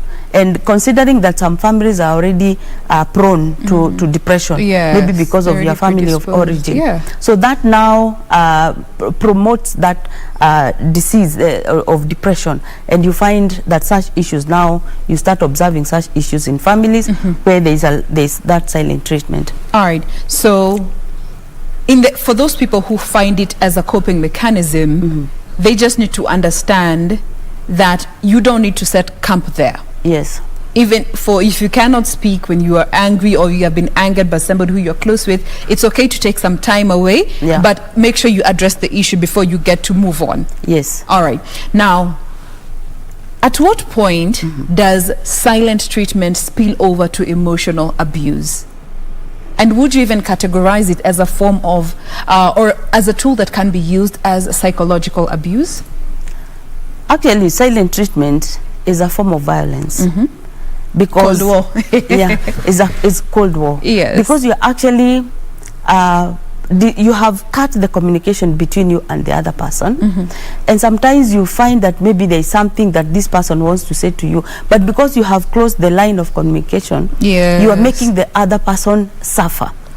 It is like you are calling it rightly. It's Cold War. It's actually war. Sometimes it's even worse than physical war, because when someone is silent on the other person, you don't know what is happening. You are left to figure out so much. Yes, and then there will be issues that will be happening in between, which will continue to anger this person who is silent, and so their anger continues to increase, so that it reaches a breaking point, and that is when issues of violence start. And that's why we say that when you see someone taking a panga and slashing a wife or slashing a husband or slashing a child, that fight has not begun on that day. It is something that has been boiling over time, especially with this silent treatment. They observe that, they keep quiet. You hurt them, they keep quiet, because they don't want to be the first one to speak. Yes. So by the time they are speaking, it is now violence, and it can lead to very disastrous results even in a family. Now, are there any advantages that come along with keeping quiet after a disagreement, as honestly as we can possibly get? Yes, there are advantages, because when someone is keeping quiet, it means that they don't want to be impulsive. Yes. They don't want to react emotionally. They want to respond to the issue. There's a difference between reacting and responding. Sometimes you want to reflect on the issue so that you can give it the best approach. So sometimes silent treatment is not always bad. It may be a way of taking time to think over an issue before you give your response, which is good. And like when you just react to something before you have gathered information as to why it has happened the way it has, and that way then you overreact and you do something that you may later regret. Yes. All right. Now, on the other hand, the cons that also come along with silent treatment, and I want us to just break them down one by one.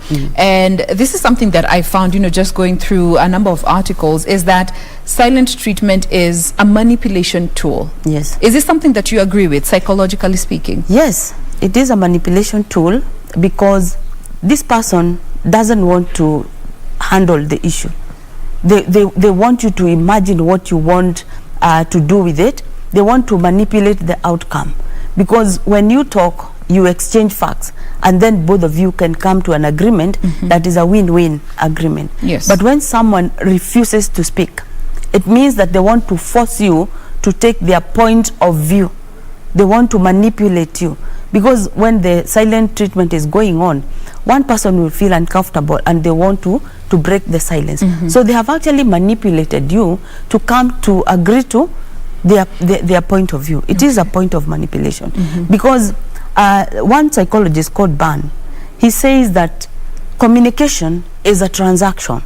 It is, I speak to you and I stimulate something in you. Yes.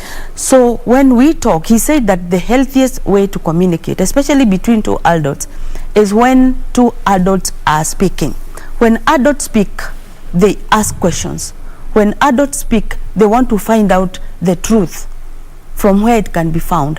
But when the transaction is between an adult and someone who may be behaving like a child, quote unquote, then they argue, they jump into conclusions. And Ban actually says that people who use this silent treatment very, very frequently, it is like they are, you know, going back to how they were behaving when they were children. You see, when you hurt a child, they say, I will not speak to you again. I will not talk to you. And they go silent on you. And when you talk to them, they'll not want to speak. So sometimes we can carry that behavior into adulthood until when we get aware and we break. So we are saying that the best way for adults to communicate is when people speak like adults. But when one person goes silent, then you cut the line of communication and you are not able to proceed. And that's why we say that for you to break that silence, one person must become the adult. And that's why we say you need to be the bigger person. You need to be the bigger person. Yeah. Now, if I'm getting you right, silent treatment becomes manipulation if it's used as a form of abuse as opposed of being used as a way of expressing emotional frustration. Yes. Because that's, I think we need to just try and help our viewers even understand that thin line between expressing emotional frustration and intentionally using silent treatment as a manipulation tool. And that is where most of us don't get it. You know, you see, silent treatment, what it says is, I don't want to hear your point of view. I don't want to listen to you. I don't want to know. Even if you have reasons for doing what you did, I don't want to hear. What I think is what is right. You see, that is why we call it manipulation when it comes to that. Because when it is not manipulation, when it is healthy communication, I will want to understand. Wamboi, help me understand why you did what you did. Or I'll ask questions. Yesterday I talked to you and you snapped back at me. Is there something that is going on? Is there something that I would want to understand? Now this is healthy communication. But manipulation, you speak to me, I keep quiet. You write an SMS, I don't respond. Intentionally doing so. Intentionally, saying I don't want to hear your point of view. I don't want to hear any reason. I don't want to be convinced. How good is that? Yes. All right. Now, why is it that for the people that we feel very emotionally connected with are the ones that we tend to hurt the most? What brings that about in us human beings, and especially from a psychological standing? Because I like to understand the science behind that, because you find those that hurt you the most are the people that you love the most, and they're the ones that most of the time we tend to give a form of silent treatment towards. You see, in our existence, sometimes we have two faces. We have the work face and the home face. When we are at work, we are at our best behavior, and we are inhibited because we are not allowed to behave any way we want in the office or in our workplace or in social gatherings. But when we go home, we drop the guard. These are people that we can be vulnerable with. You know, we say that there are people who are angels at work but devils at home. When you come home, you drop the guard, you are vulnerable, you let everything go, and you become yourself. Do you know there are people who, when they're in the office, when they are working with other people, they're very good. They speak very well. They know how to communicate. But when they go home, the story changes. It's a whole different person. It's a whole different scenario. They give people the silent treatment. They snap at their family members. They are now themselves. And if you try to tell someone that this is how this person behaves, they will not believe. But most people are like that. I mean, who you are at work is different from who you are in your home space, and arguably so, because that is a space that you feel free to be who you really are. And at work there are rules and regulations that govern even how you behave. So could this also be contributing to frustrations that are taken from elsewhere and you bring them to the home space, and especially from the workspace, you bring such frustrations to the home space, and consequently you are using silent treatment on your people at home based on frustrations from elsewhere. Exactly. And that's why I say that when you go home, you drop the guard. And so your family will suffer the consequences of what happened to you at the workplace. Yes. Because in the workplace, like you rightly put it, there are rules and regulations. But when you go home, then you start projecting. Because these people they are helpless. They can do nothing to you. And so those people who are not aware of themselves, they'll now start projecting this anger and this bitterness to the helpless children and the other people at home. Okay. So that's why people end up hurting the people that they love most. The most. Yes, yeah. Because now they are vulnerable, they are free, and it is at home, and they can let the guard down. All right. Yeah. Now, if you are the person who is receiving this silent treatment, what would be the best way to respond to it? Sometimes we also talk about self-care.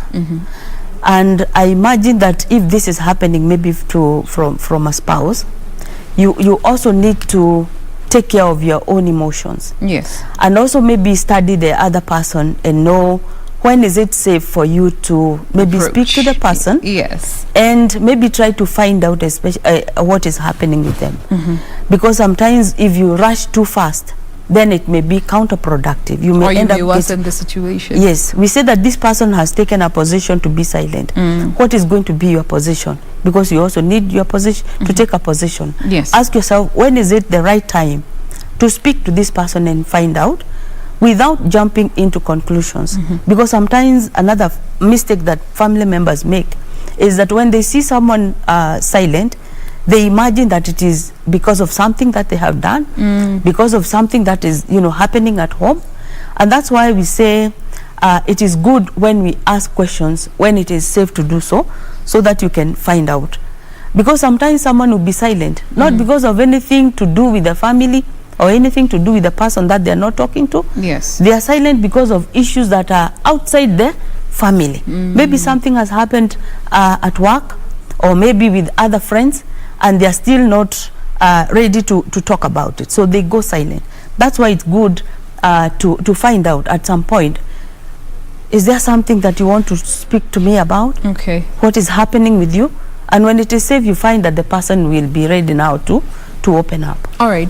And there's also the category of people who will not initiate the communication in as much as they are the ones who are using silent treatment, and they will not initiate this communication until the other person opens that channel of communication. Yes. How do you handle such a person in such a situation, and especially you who's receiving the silent treatment, and you know that that person will not open this channel of communication until I do so? And that's why we are saying that between the two people, one must become the bigger person. And people will have learned one another. If, for example, we are talking about in a family, there are those people who will never speak until the other person opens the line of communication. Yes. So, and what research has found is that in such families, there is a possibility of that family actually breaking apart, or even divorce happening, if it is happening between couples. Because how long can you be the one to still, break the silence? Yet you're not the one who intentionally wronged the other person. Yes. So this other person may get tired, and the family may break up. But at the end of the day, we say there is need to look for help. Therapy is very important, and we say that the person who is hurting most is the one who seeks help, and it becomes now the opening. She opens the door for the whole family to heal, because they will gather information on how to now treat the whole family, and share the information with the family. So therapy is important. Also social support, trying to find out what other people are doing. Talking to a trusted friend that this is what is happening. How do you cope with such, just opening up? Because sometimes when, again, you are being given the silent treatment and you're also silent, you're not sharing, then the issues of depression and other psychological issues are likely to occur. All right. Yes. Now, for those who struggle with using silent treatment as a way to communicate their emotional frustration, and especially when they are aggrieved by people who they are really close with, what other healthy coping mechanisms would you advise them to employ that would be more productive as opposed to using silent treatment, because it has harsher consequences on the other people that surround you, and especially your loved ones, and especially in the home setups, and especially with our parents, because most of the time, and especially once you have grown up a bit, you know, you rub shoulders with your parents so many times, you don't want to talk to them. So what healthy mechanisms would you suggest to replace the silent treatment? You know, the only treatment for silent treatment is talking. Is talking. There isn't much to it. Yeah, just understanding the fact that it is unhealthy. Yes. It is dysfunctional. It is, you know, it is like, you know, it is like regressing, because that is how we used to behave when we were children. When someone hurt us, we would, you know, go and lock ourselves in our room and not talk. And when we are not talked to, we don't speak. So it is good when people understand that it is unhealthy, it is dysfunctional, and it is a sign of regression. Because like I said, what Band says, that the healthiest communication is between two adults. That if something is wrong, then speak about it. Ask questions. Find out what is happening. But you see, you know, there's a story that was told about a man who was giving the wife silent treatment. And one day he was traveling. The following day he was to catch a flight in the morning. And so he wrote a note, because he didn't want to speak to the wife, that wake me up at 5 a.m. I have a flight to catch. So exactly 5 a.m. the wife woke up and wrote, wake up, it is 5 a.m. So the man slept on, he snored on until 7 a.m. Yes. So when he woke up at 7 a.m. he saw the note. Oh, the wife woke up and wrote the note, it's 5 a.m. wake up. So he missed the flight. And I think that was his breaking point. Yes. And he realized this silent treatment is very unhealthy. He incurred a lot of losses. So that is how we incur losses even in the family when we are not talking. Things will go unsaid. The values of the family will be left uncommunicated. Children will lose direction. They don't know exactly what to do, because we are not communicating the rules, we are not communicating the values. Then there will be no bonding in the family. You know, one of the protective factors against issues of mental health is about social support, is about connections in the family. So when this silent treatment is going on in family, it means that people will not bond in the family, there will be no attachment, and let alone when these people are looking for help, when challenges in life occur, then they have no one to fall back to. Because there is no friendship in the family, there is no trust, there are also issues of mistrust when the silent treatment is going on. And so you find that people grow up in families when they are feeling isolated, they are feeling lonely, and this will make them struggle later in life. Because that bond and that attachment in family is what gives people strength even to face challenges later in life. Because they are saying, even if I fail in this project, even if I fail in this, in what I'm doing, I know that I have the support of my family. But if there has been silent treatment, then you're looking back and there is no one behind you. And people feel lonely, and then challenges, they look bigger than they should be, because there is no family support. All right. Now, as we close this conversation, there's a tweet that has come in, and the person has requested anonymity. This is through my DM. And they say, a narcissist's love is 100% conditional. It is based on what they can extract, what they need, and how it benefits them. And silent treatment is a tool that they use to the max to make the most of you and frustrate you emotionally. I don't know what you have to say about this. You know, two aspects have been brought up here. You know, narcissism and the relationship that it has with silent treatment. Very briefly, you can respond to that.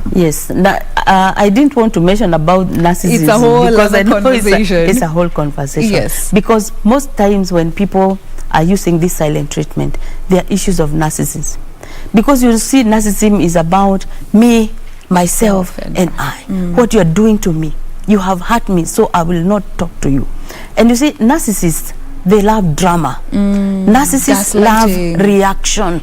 So when they're not talking to you, they want you to keep asking them, what is happening? What is wrong? And that is why you ask a very good question, whether silence is healthy. And when you are handling a narcissist, sometimes when they give you that silent treatment, it's good to also give them space.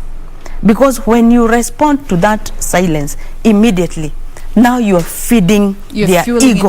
You are fueling their ego. They're saying, yes, I'm making her suffer. She will keep asking me these questions and I will not respond. Because one thing that we need to know about narcissism is about they have an exaggerated sense of self-importance. You see, self-worth. Oh, wow, that is so powerful. Yes, I am silent. It is for you to find out why I'm angry. I will not give you the information. And like I said, narcissists, they love a reaction. They love drama. So when you keep asking them, what is wrong? What can I do? It's a lot of entertainment for them. So the best thing, among other things, is when they are silent, give them the space. Give them the space so that you show them that you also have your self-worth. Yes. Give them space until you feel it is safe for you to find out what is happening. All right. Yes. And I think that is a conversation that we're going to have another time, just understanding narcissism and how it is used by people and the narcissists and it's something that is becoming very frequent in modern relationships. Just trying to understand what narcissism is in the first place and what you can do to avoid, getting into a situation where it resorts to emotional abuse when you are in a relationship with a narcissist. But for now, we have to close this conversation. This has been all about communication and looking at the silent treatment that most of the time we tend to employ with those that we love in our family setups. And of course, these are conversations, as I always say, that we cannot exhaust in one sitting. But for now, thank you so much, Dr. Thank you. We have been speaking with Dr. Beatrice Mainge, who is a counseling psychologist. We look forward to having you again. All right, Doreen, what's going on? What's the response to that? Nagwan. Before I mess it up. Sema, nagwan. Nothing. Nothing nagwan. All right, before we get to wind up, a very quick look on the roads. Is it? All right, so before you actually get to wind up, just a quick look on the roads in terms of traffic, at least as of now, before we get to wind up all the show. Remember that today we were checking on what was happening along Thika Super Highway. That has been our focus this Monday, and that has just been simply because of those ongoing roadworks on that specific route. You can remember that the bus rapid transit system is still taking shape along that route, and not forgetting, the various footbridges that we've been seeing along that same route. So this is actually one of those images, or rather the image there of Thika Super Highway there, and this is still how it is looking like. Looks like right now things are opening up just a bit on this specific section as you head over to the city center. Earlier on there was really heavy kind of gridlock on that specific route, and again this is simply because of those reasons that I've kept mentioning all the time, over time. Aside from the constructions happening there, which is said to take some time, right now what is still just happening is it taking shape a bit on Thika Super Highway there. And also not forgetting the town in terms of numerous activities, in terms of businesses, commercial center. The same route also serves as a commercial center in terms of the companies there. So at least right now, not so bad. But yes, that is how it is looking like in terms of traffic this morning. Like I mentioned, our focus has simply been on Thika Super Highway. But we do this all the time, just keeping you up to date on what is happening on our roads in terms of traffic. One boy. All right, I think it's that time. Tunataka kufunga hii kama neno. But Vicky. Yes. Ungependa kusalimia kwa watu? First of all, kabla nisalimie kwa watu, nitume salamu, I just have to say that there is something that Dr. has talked about, about narcissists. And there's something she's talked about. When a narcissist pushes you to your limit, you also push them back to their limit. Yes. Because it affects most marriages, most relationships, because that silent killer, it's called Cold War, where there's no communication. And I think it's something that we can never exhaust about having communication in a marriage or in a relationship. So either way, that was a very good discussion. That was a very good one. All right, so it's time to say go ahead for now. All right. From 7 to almost 10. Yes, we want to wrap it up. Thank you so much for staying with us. Kama kawaida, we appreciate you for making time. Be sure to join us again tomorrow as we have more of such fantastic discussions just for you here on Good Morning Kenya. I am Jane Wamboy. And my name is Victor Lo. And by the way, tomorrow we have a very good discussion about teeth. Yes. Teeth. You don't want to miss that. Doctors, they will be here to tell you more about dental health, right? Absolutely. So kauko na kamaneno na magego najua actually statistics indicate that 60 to 70% of all adults have at least one cavity. All that we'll be talking about tomorrow right here. So kuja na maswali zote ziandike kwa karatasi. We will be sure to address them as we go on with the show. But for now, we want to wish you a lovely day. Do enjoy the rest of your viewing. Doreen, just wave goodbye as we go. Tukinyalewa. Doreen Arange, see you tomorrow on the same traffic update. There we are.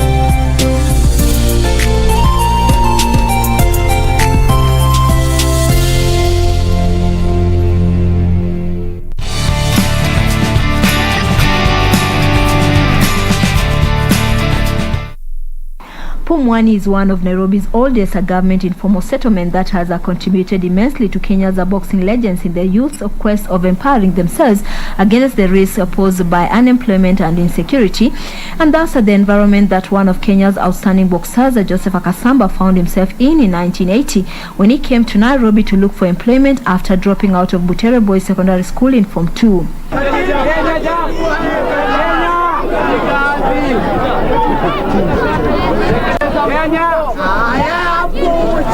Asa kabisa ile kitu ilifanya nikapendeza na mkiza boxing na nikaanza kwa uko wetu. Kuna my uncle zamani na cousin wangu walikuwa watu wa kucheza boxing, na pia istoshe mtaani ilikuwa ukitaka kusurvive mpaka uwe unajua boxing au unajua karate. Ndio ikawa mpaka sasa mimi pia nijitahidi nianze kutrain boxing.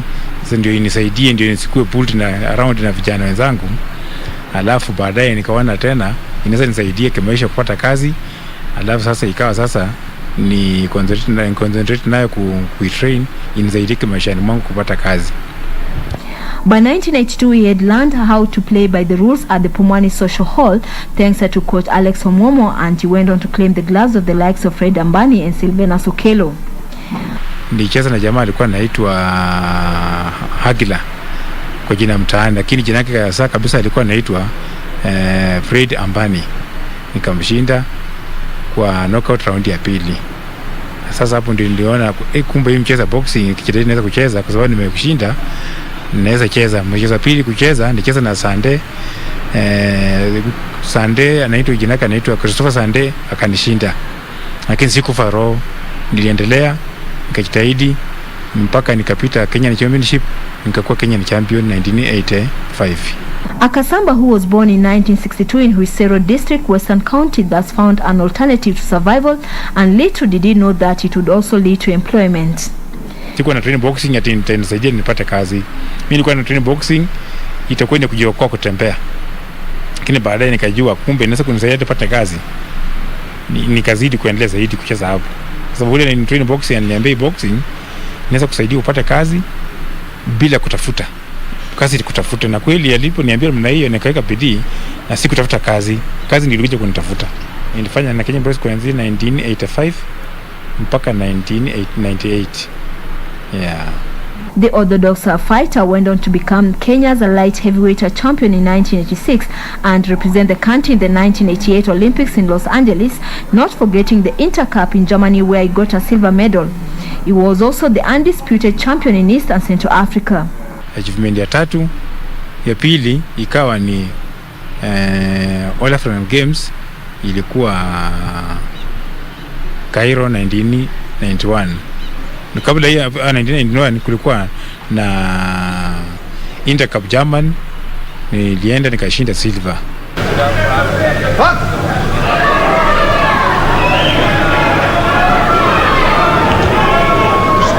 Well, possibly one round each, but the margin of scoring by... His biggest achievement as an amateur boxer was however the 1990 Commonwealth Games in New Zealand, where he beat Dale Brown of Canada to take the light heavyweight gold, as George Onyango won the heavyweight. That was a good year for Joseph Akasamba, as he also bagged a silver in the King's Cup in Thailand before getting another silver in the 1991 All Africa Games in Egypt a year later when he moved to the heavyweight division. There's that right hand again. He sucked Brown right in with a couple of jabs to the body and then banged the right over the top. The second right hand, and referee Alan Walker of New Zealand having no hesitation. He's stepping in for a standing 8 count. Dale Brown feeling his jaw again, just opening and closing that mouth. He's standing straight in front of his opponent. He's got to move side to side. He's not using any lateral movement. And there's the right hand again, and Dale Brown didn't look happy.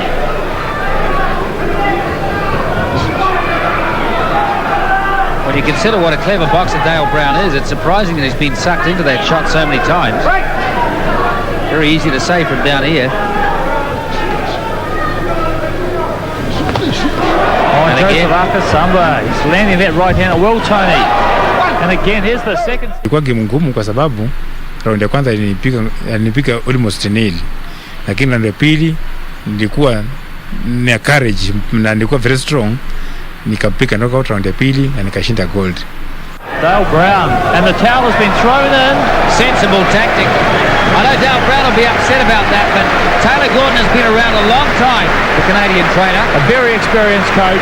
He knows he's got a young boxer in the corner with him, an 18-year-old Dale Brown, who's got a big future, but he's just not quite up to this yet. Joseph Akasamba, too strong, too powerful, and just too hard. Nimefurahi sana kwa sababu ndio nilikuwa nataka maishani mwangu mpaka nishinde gold na nitashinda siku hiyo. The veteran boxer turned professional in 1995, winning the Kenya heavyweight title a year later when he knocked out Tomo Kusi before crowning it all with the Africa boxing heavyweight title against Chris Rengo in 1998.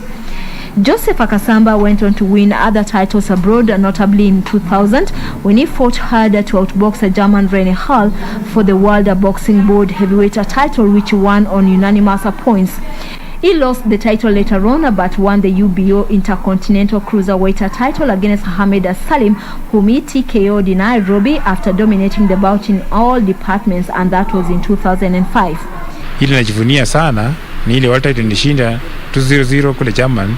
Ilikuwa sasa kwangu ilikuwa ni advantage kubwa sana kwa sababu ilifanya pia nikajulikana na ilifanya pia ikawa sasa hata mpaka saa hizi naweza sema nakwenda boxing kwa sababu kazi ile nilikuwa nafanya, sababu boxing ilinipatia kazi ilikuja ikaisha, na boxing ndio inafanya mpaka saa hizi nakula, inafanya saa hizi nalipa nyumba, inafanya saa hizi hata kulipa all my bills nalipa sababu ya boxing.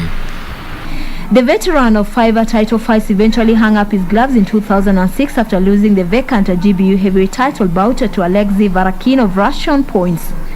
The 1990 Commonwealth light heavyweight champion now concentrates on sugarcane and maize farming in Kakamega, together with his wife Lydian, as they look after their 5 children, 3 girls and 2 boys. Bado anasoma.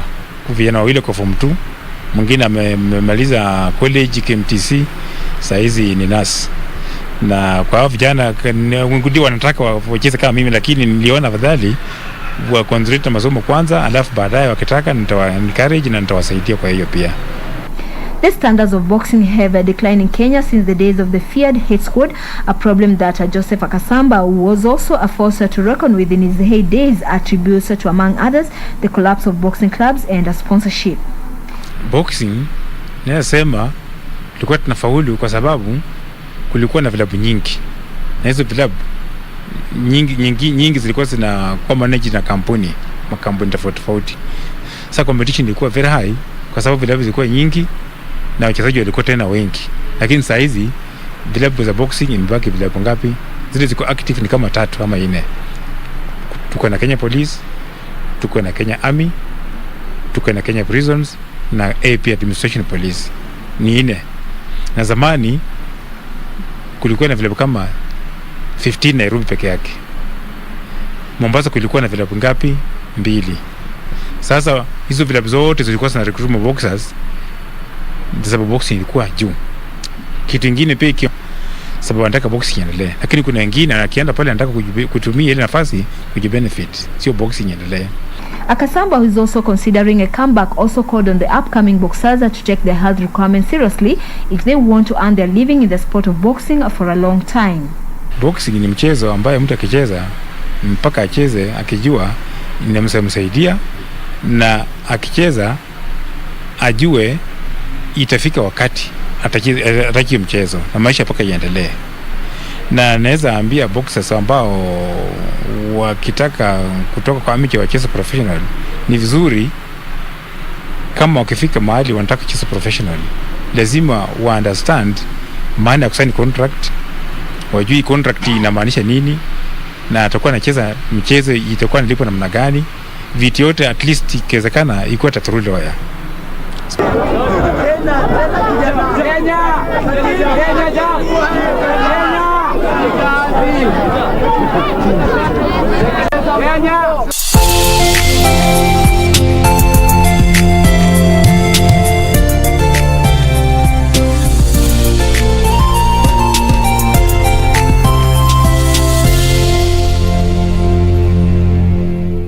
No stress, have some fun. For 5 years I've done a music show, and in the music show I've interacted with artists, and then I've also done music myself. And that first one, where our very own boy band Sauti Soul have put out the video for Rumba Japani finally. Harmonize is set to do a live virtual concert that he says will be the biggest ever done.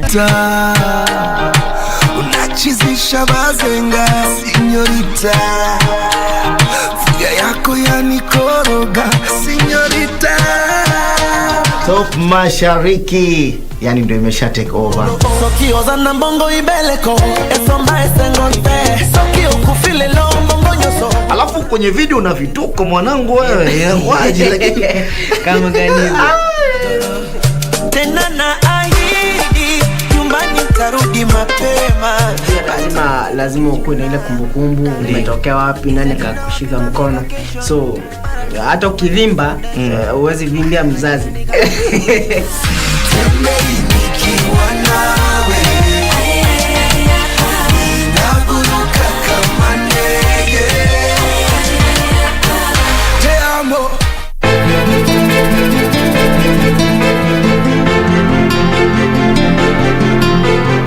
Antipilo wako na uchokozi. Si ungeanza kutuliza kwanza? Hakuwa TV ni ya baba yenu. Boss wangu ni yule anayemlipa mshahara baba upo. Nakupa dakika moja. Usipofika naenda. Mambo mengine ataka mpangilio, sio kupayuka ovyo ovyo. Hebu waunguza huko wewe. Lakini Kate, alafu kuwa makini sana ule mke wako. Na usivyo takugharimu. Kunguru mkubwa wewe. Nani kunguru? Wewe. Waendelea nini hapa?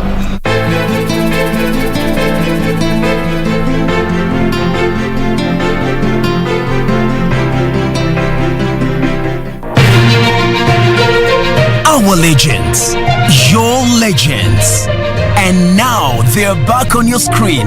There's nowhere like home after 31 years. What a feeling. Karibu kwa taarifa zetu za leo. Mimi ni Badi Mohsin. Bringing you news you can trust. Ungana nasi kwenye taarifa zetu za humu nchini, ugaibuni na hata kwenye safu za spoti. Join us every Saturday on KBC Darubini and KBC Channel 1 News as we bring you comprehensive news coverage presented by the trailblazers of newscasting in Kenya. Mwenda Tezi na Omo, Marejeni Ngamani. The Legends News Edition on KBC Channel 1 every Saturday.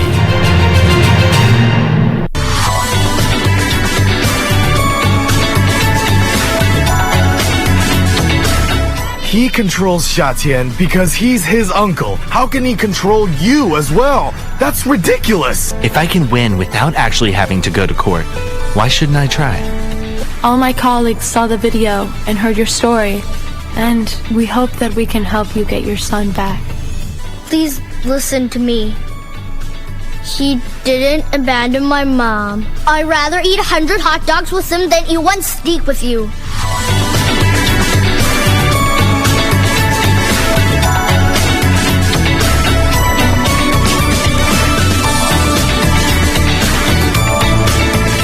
Quiero amarte de una forma diferente, de otro modo nunca. But I have to be sure, Caro.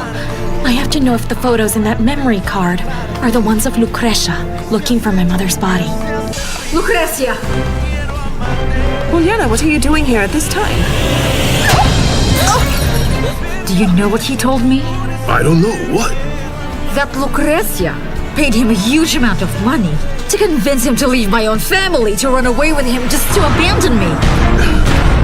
And if you really loved him, you would have let him be happy with Florencia, because you don't force someone into loving you. Quiero amarte de una forma diferente, de otro modo, nunca igual al de otra gente.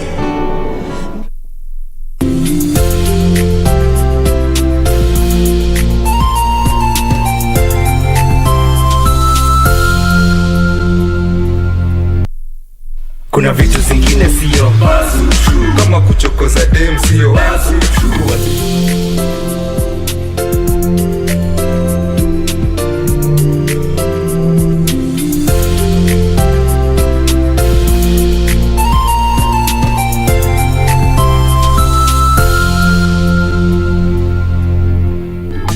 Kuwa Bazutru. Stop gender-based violence.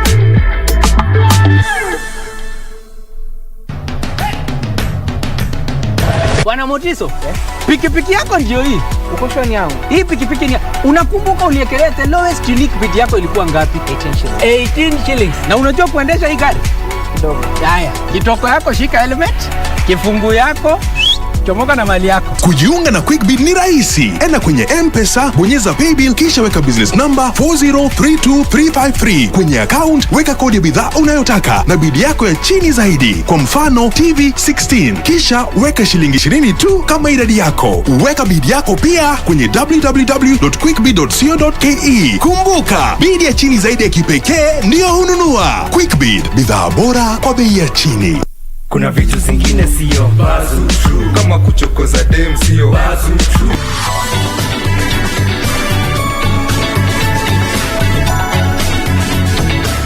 He controls Shatian because he's his uncle. How can he control you as well? That's ridiculous. If I can win without actually having to go to court, why shouldn't I try? All my colleagues saw the video and heard your story, and we hope that we can help you get your son back. Please listen to me. He didn't abandon my mom. I'd rather eat 100 hot dogs with him than eat one steak with you.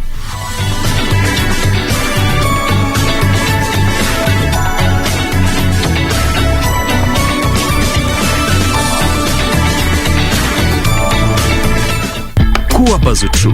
Stop gender-based violence.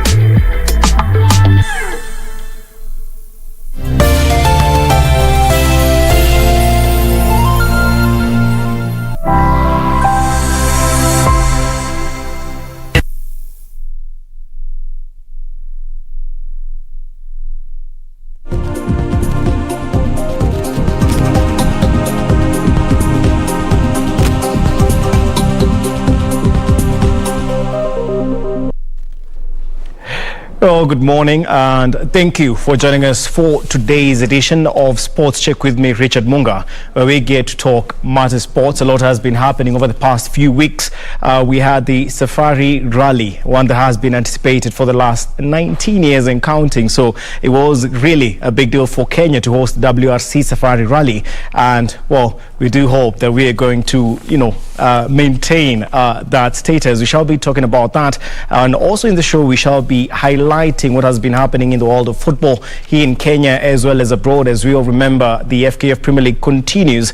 And as the president of the Football Kenya Federation, Nick Mwendo, said a month ago, the winner, or rather the leader of the FKF Premier League by the end of June, which is this month, we have only 2-3 days to go actually, is the team that is set to represent the country in the upcoming CAF Champions League. But that does not mean that they're the winners, of course, of the FKF Premier League season.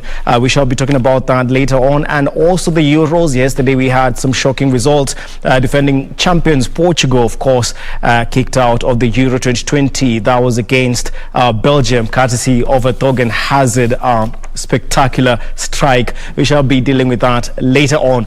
But for now, let's talk Martyrs Safari Rally. Much anticipated. It happened. We all saw how joyful, of course, the motorsport enthusiasts in the country were. And in studio to talk to us about the same issue, we're going to be having a recap of that, is a former rally driver, navigator, that is Julius Ngige. Thank you very much, Bona Ngige, for joining us this morning on Sports Check. So maybe before we break down what happened over the weekend, since Thursday till yesterday, maybe a bit of background into Julius Ngige, prominent really, and something interesting, a pastor and a navigator. So I don't know where the two come in. You obviously guiding the flock, navigating the flock to, of course, the word. But tell us how it came to be that, you became a navigator, not a rally driver, and the drivers you've sat with. I know you for sitting with Aza Ano, of course. He's a special guest here on Sports Check. So maybe now over to you. Well, thank you very much, Richard. Let me say that my journey in rallying started like many young boys do by the interest, seeing the rally cars in our village and getting up very early in the morning and enjoying the cars passing by. But when I did my O-level, I got a chance to be given a kibarua as a waiter at the Intercontinental Hotel during the safari. I had just done my O-level. They needed extra hand, and they were looking for, waiters. And as I was waiting, I got to interact, especially for the safari rally drivers. And, I got one-on-one with the drivers I had just heard in the news and read in newspapers, beyond Waregard and others, over Anderson, Joginda Singh, Shekameta, people that you have always just heard about. And I remember telling myself, one day I am going to stand on that podium at KICC, and that was a dream. And that dream came true. My first rallying experience or the first opportunity was with Phineas Kimathi. And thanks to Phineas for this safari rally coming back. His leadership has been very, very good. And we did KNRC in Eldred, and we were 6th overall. And I had very, very little training in rallying. I had a mentor called Dave Masharia, who was and still is a good friend, and Dave Masharia has been running for many years. So that is my background and how I came to navigate. I would have loved to drive, but it is expensive to drive because you have excelled in it, and I never looked back. Okay.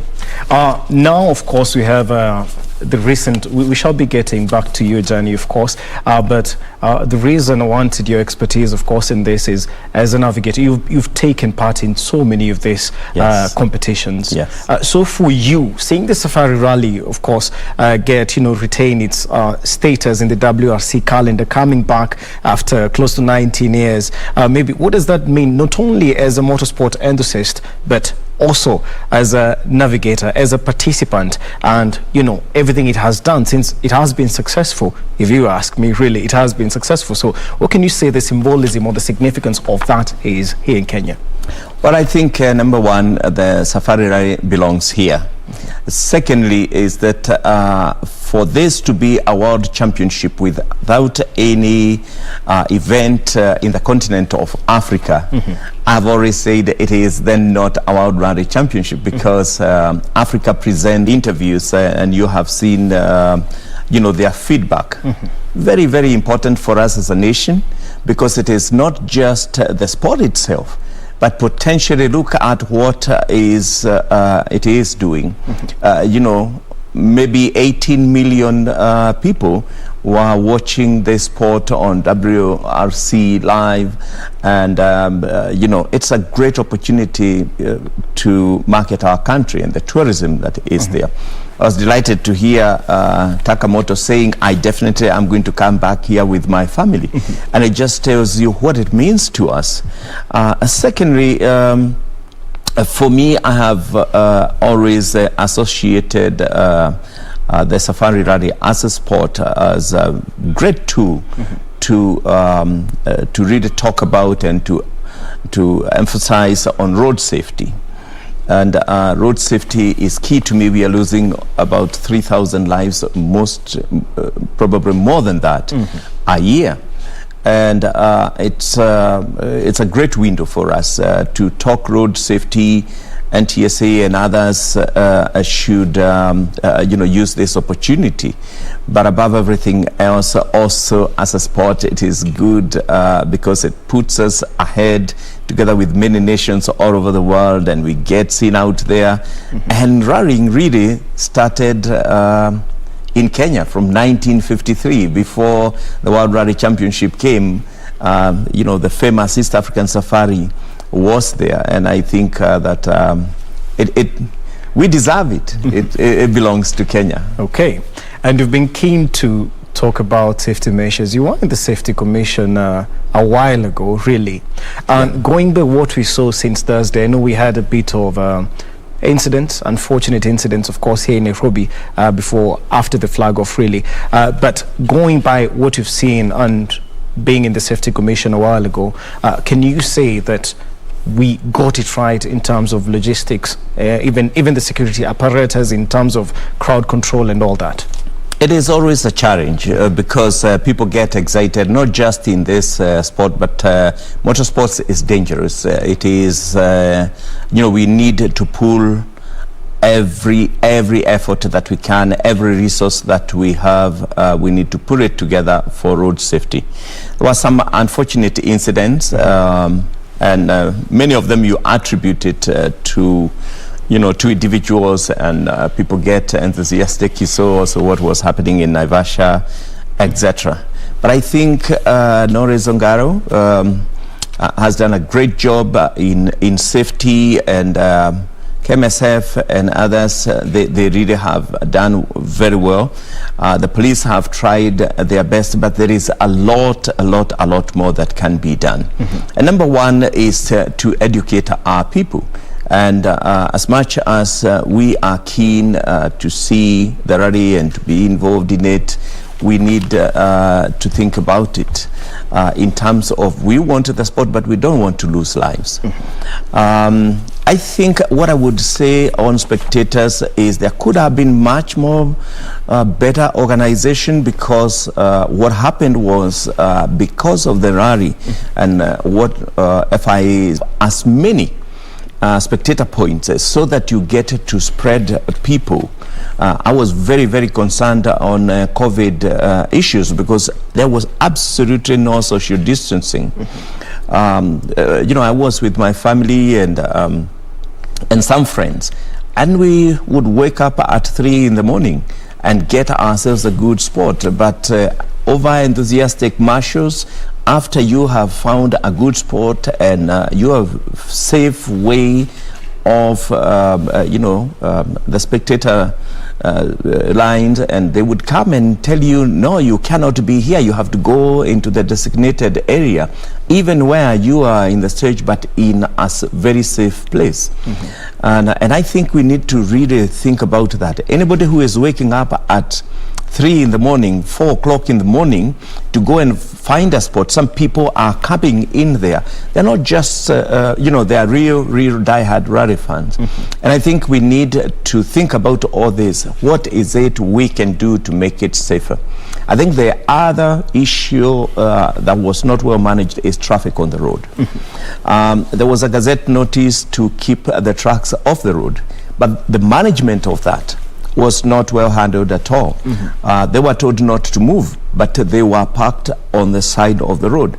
So essentially what you did is you had trucks along the road taking one whole lane, and you have left one lane for people. Remember, everybody is not going for the rally. People are still going their normal business, and that became a menace.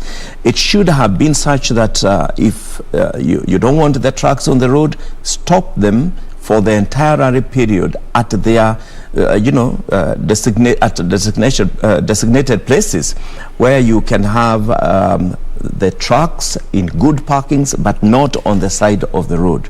There was really a big mess when it came to the control of traffic. And all these are issues that could work against us when it comes to the rally season, because everybody would be dreading that weekend, because we inconvenient normal traffic, people going about their businesses. Maybe we should think about running off main highway areas. I don't know, but I'm sure we'll look at that later on. But maybe if the rally was in Nanyuki, there are not many trucks, on the road. But Mombasa, Nakuru, Naivasha Road, the whole of that, you expect to have trucks during that period, and you really cannot stop them. They are going all the way to Rwanda and Congo. And it's still business. And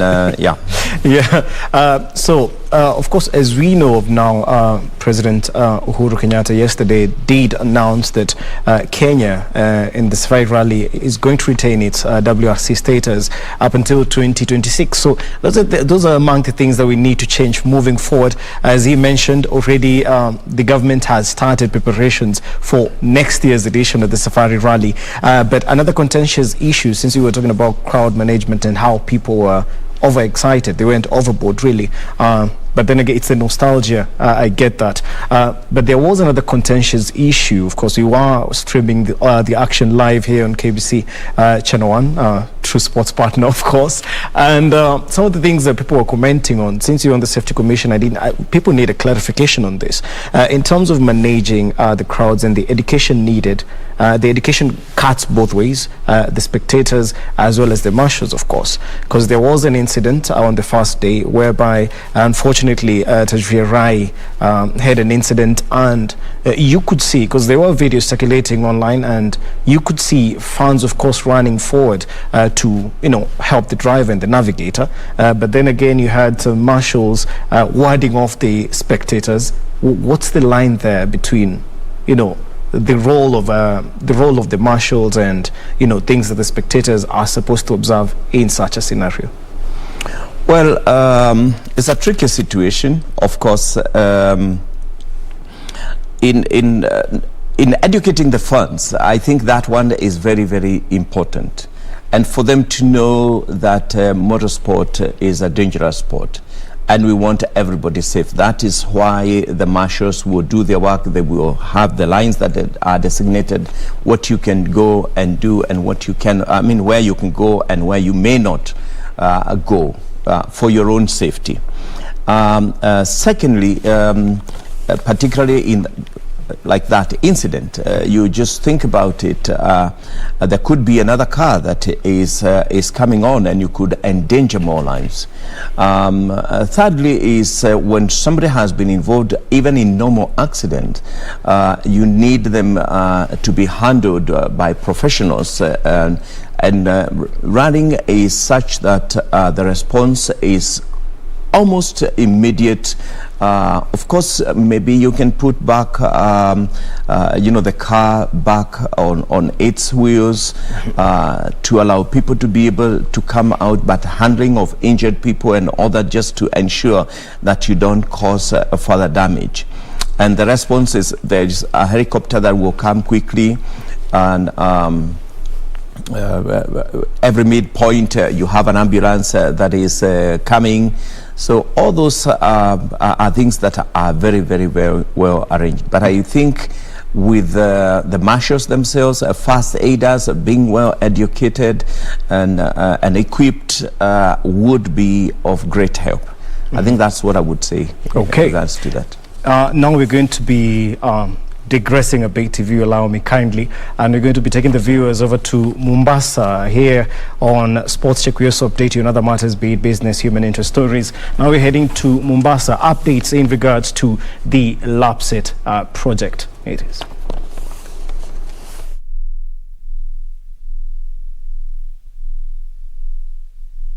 Apologies for that. That should be coming your way a bit later. Now, Mr. Ngige, once again, we shall have this conversation just shortly. Let's head over to Mombasa. Apologies for that. Kwamba tufanye biashara kama Afrika mwanzo. Ina maana kwamba nyakati ambazo Afrika imekuwa ni soko moja, itakuwa na watu wengi sana kuweza kuwa ni soko nzuri. Kumbuka Afrika ni zaidi ya bilioni 1 kwa ujumla. Lakini kwa sababu tunafanya biashara na watu wengine, inakuwa ni kwamba hiyo soko haiko pamoja. Kwa hivyo rais wetu ako kwenye mstari wa mbele ya kuhakikisha kwamba ule mfumo wa Continental Free Trade Area itachangiwa pakubwa sana na LAPSSET project. Nadhani kwamba nikiongea mengi zaidi nitakuwa nimemwaga mtama kwenye fuku wengi.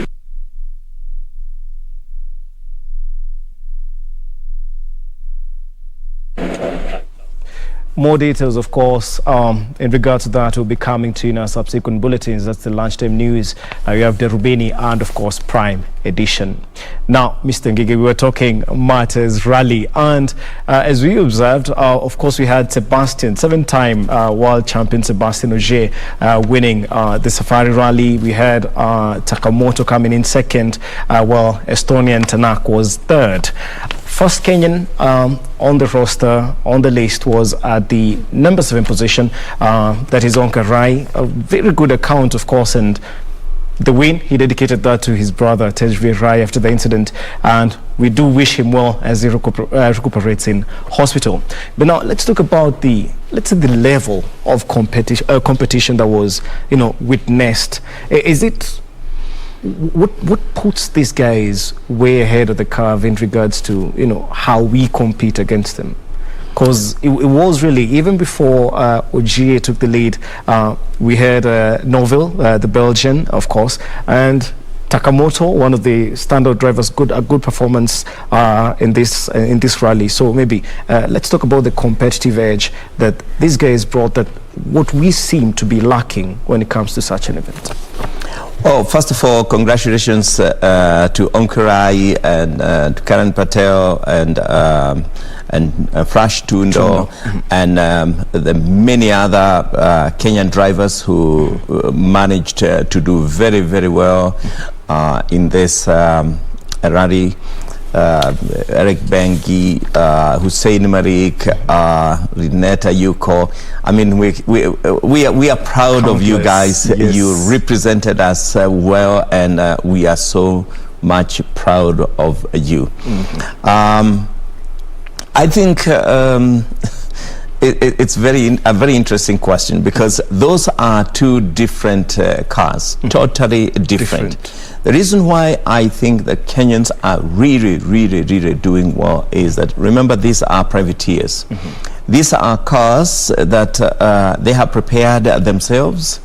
Rallying is very, very expensive. True. It is getting out of their pockets, etc. The World Rally car is a different animal. It is factory prepared. Lots of money, millions of dollars has been put in preparation. And remember, rallying is not just about the car. it is also what is happening, you know, behind the scenes.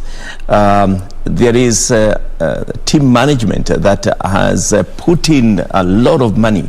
You know, the tires that they use, the parts that they use, the way that car has been prepared, the engineers that are involved. As a privateer, you probably have 3-4 volunteer mechanics that are supporting you. Yeah. So, I mean, these guys can afford to change, you know, their set of tires. Of course, there is the management of tires from WRC, but you know, comparing, it's like night and day.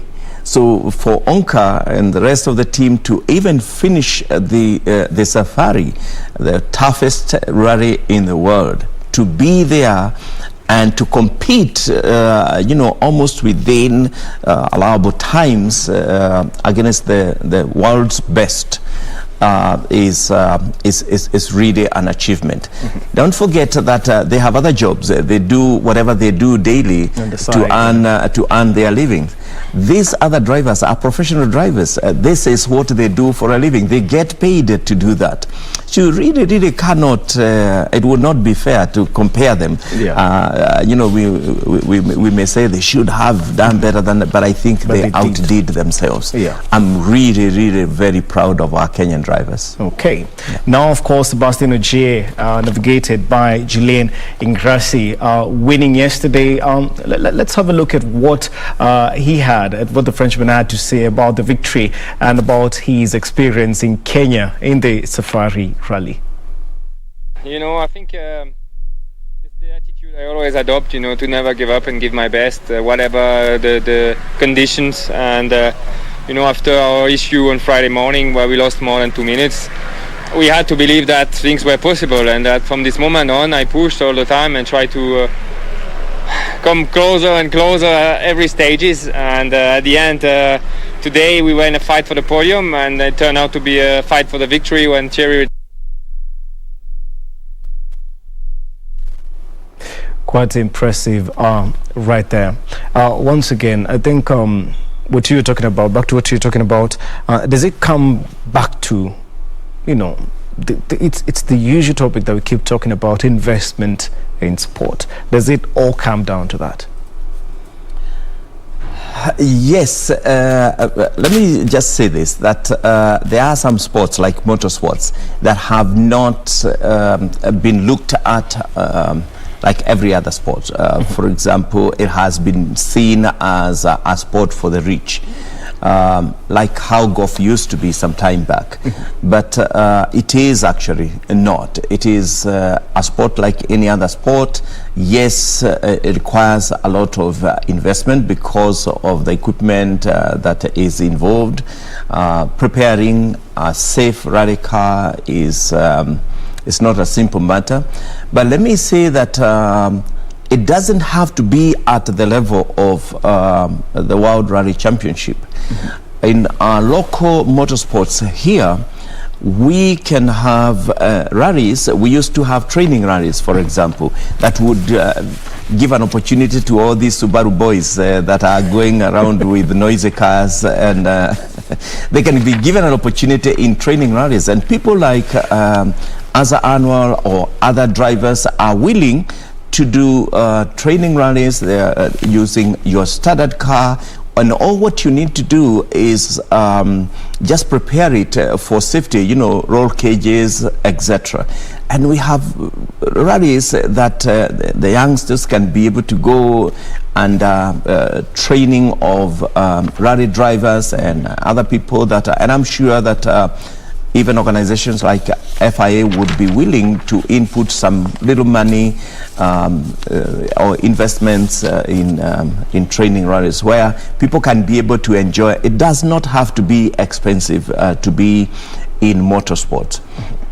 I think we have seen people like Abdul Sidi training literally, and I really give it to him. He has been training navigators for nothing, for free, and people are trained. And Norris Ongaro, myself, can be prepared with the guidance of rally drivers and engineers for safety, and they can be used to train young people and get them to let out that energy they have in and enjoy themselves in motorsports. So I think it is something that can be done, and it can be popularized, and we have got a big opportunity now. If Safari is going to be under the WRC calendar for the next 5 years, this is an opportunity we have to grow the sport and to bring it back home and get people enjoy themselves at their level. And once we bring back the rally, the enthusiasm back, by the time the Safari event comes, people have been enjoying the KNRCs, and that will mean that we will be able also to have crowd control.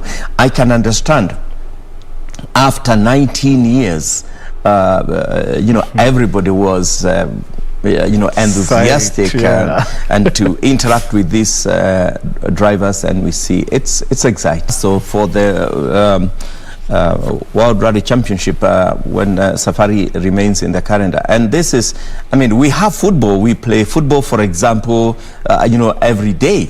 But when World Cup comes, it's at a different level. That's where everybody wants to be. Even ladies who don't watch football, they watch the World Cup.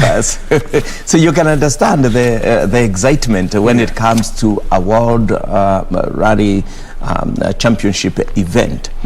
But what I meant was that because now we know WRC is back in Kenya in the name of the Safari Rally event, we can use that to promote the local events, to use them as our experiments on crowd control, on traffic control, to educate people. Of course, the crowds will be a bit smaller, and we can be able to work with them. But when we come to the WRC, we should be able to anticipate, because I think there was an underestimation on the level of enthusiasm that was there. And I think the crowds overwhelmed the organizers. As much as they had done their best, I think the numbers were overwhelming. I think the police department could have done better. I think we can be able to come up with ways way ahead of the event to see how this can be managed, including creating more spectator points, including having maybe some areas that this might be a bit controversial, but you have some areas that are controlled where you have to pay to enter, to spectate. It happens in Europe. So we're bringing in money and maybe other areas where you can go and spectate for free, just so that you can be able to manage the crowds. Okay. Now, once again, congratulations to Kenyan drivers who made us proud during this rally. Of course, we had Onkarai winning the WRC3 title, finishing 7th overall, and you had Karan Patel, one of the I would say most people did not expect such a performance from him, but congratulations to him. Well in, and it's a new future we're looking at for Kenyan motorsport and the system as well as the drivers. Now let's have a listen at what Onkarai and Karan Patel had to say about their experience. Glad to be here, glad for the win, and just thank everyone that's been behind us. And this one is for my brother.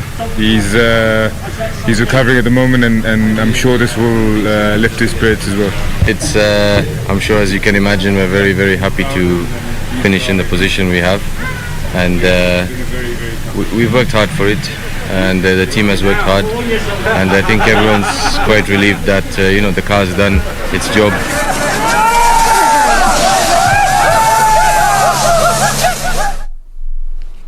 Of course, Onkarai dedicating that win to the brother Tejri Rai after the incident on the first day. Once again, we do wish him well as he recuperates in hospital. Now, Mr. Ngige, maybe I've seen you've come with something that looks quite pricey, since it was the prize, for winning, or rather for your performance in the 2013 rally, but kindly just talk more about it. It is your title, so talk more about it. Well, like I said earlier, the one thing that is a dream of every rally driver is to be able to first of all finish the Safari Rally. And I would say whether it is a World Rally Championship event or it is, the way we have been doing it since 2002 for the last 19 years, it's still the same event, the same roads. It is as tough as it has always been. And in 2013, with Azza Anwar, we managed to come in second overall. This is, I have many trophies, but this is my most prestigious one, having come second overall in the 2013 Safari Rally. And it is a dream come true. Remember, I told you that, incident in the Intercontinental Hotel, and my dream was to stand on that podium, at KICC, and having stood there, following George Mwangi, who had incidentally won the Safari together with Azza Anwar once again, and thanks to Azza, together my brother George and I having navigated him to win and to come second overall for myself in 2013. It is my most treasured trophy, and I really thank God. Okay. But allow me just to say that we are very, very proud of our Kenyan drivers, Isa Mwari, Job Jiro, other drivers that have been there, Charles Hinga and Nori Zungaro and many others, just to keep on there and trying and ensuring that we are keeping the Kenyan flag flying. Guys, we can continue to offer ourselves and to mentor others as we grow older, and ensuring that our flag continues to fly. Jeremy Wahome, I think you agree with me, being his first time with that young man, Makre Kimadi, these guys, they did Hamza Anwar, these are young boys that are coming up, and we are headed somewhere, and I'm so glad to see them performing so well. And many others, of course, we cannot mention here all of them, but everybody who is in that sport, we've done Kenya proud. This weekend was to see many of them come to the end. Man, I tell you, even just coming to the end of the rally, by the time you come out of that place, it is not a joke. Exactly. So very proud to have been second overall in 2013 with Azza Anwar Safari Rally. Congratulations for that, indeed. Thank you and very much. Since Bonangigi mentioned Jeremy Wahome, we have a surprise for the viewers, really. Later on, we had a conversation with him. We shall be getting to that later on. So do stay tuned in for that. Now, we will be listening to what the President, that is His Excellency, the President Uhuru Kenyatta, what he had to say about what the rally coming back to Kenya, the status, the WRC status, what it means for the country, and what we ought to do if we are indeed going to retain the WRC status. Let's have a listen. Safari Rally that has challenged both man and machine, and which will be remembered for many years to come. Also, despite the prevailing COVID-19 challenges that have been felt in every country across the globe, the world has also witnessed Kenya's preparedness to stage and host world-class events, as well as our commitment to maintain our position as one of the world's top sporting destinations. I think... Oh, right there. And he was quite proud, of course, as you could hear him speak yesterday. He was there spectating earlier yesterday. And according to most, they've said when it comes to sports, he did keep his promise that he made to bring the Safari Rally back to Kenya, the WRC Safari Rally. And after, years of lobbying, now we have the WRC Safari Rally. Hope we can maintain that. But according to you, I need your take on this. Yeah, do you think how we hosted the WRC Safari Rally over the weekend, do you think it shows Kenya's preparedness to host more international events, be it sporting or otherwise? Is it a good sign for us? Yeah, thank you. I think definitely there was a real commitment from government side, and I think His Excellency the President has taken this very, very personally. I think he was very, very, very involved. It was a good way even for him to honor the FIA President Jean Todt. I think that yes, it is the right direction. Government is showing a keenness in particularly in bringing back the Safari Rally as a WRC event. There are many nations in Africa that would want to host the WRC Rally, but the work the government has done, the support that we have seen from the security and others, just to ensure that everything falls in place.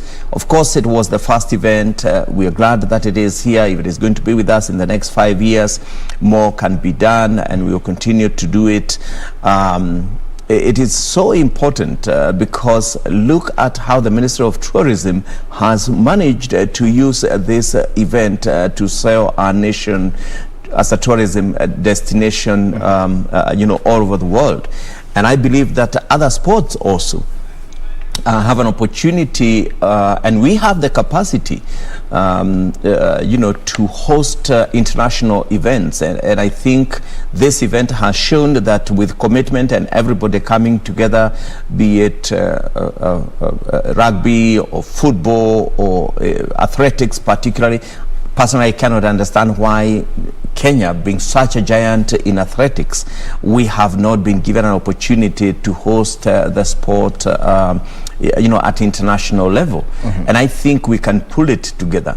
What we need is just a concerted effort, and know that it is not just for the sport. We should not be monolithic in looking at things. We should know that when something like this happens, it supports our economy, etc. Yeah. I wish they had tied the Safari Rally together with the migration that is going to come. Migration itself is a safari of the wildebeest and the zebras coming all the way from Tanzania. They do their safari here and back. Yeah. And well, I'm not a marketing person, but I think that there is a way that would have been tied together for people to encourage. In a few weeks' time, the migration will start, and promote that and tie it together with sports. So what are other ways that other sports can be promoted, and we get that opportunity of holding international event in our country?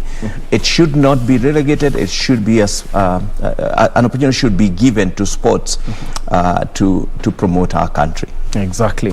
Magical Kenya indeed. Well, you have not had the last of this conversation. We're going to be taking a short break, but don't go too far, as we'll be back with more.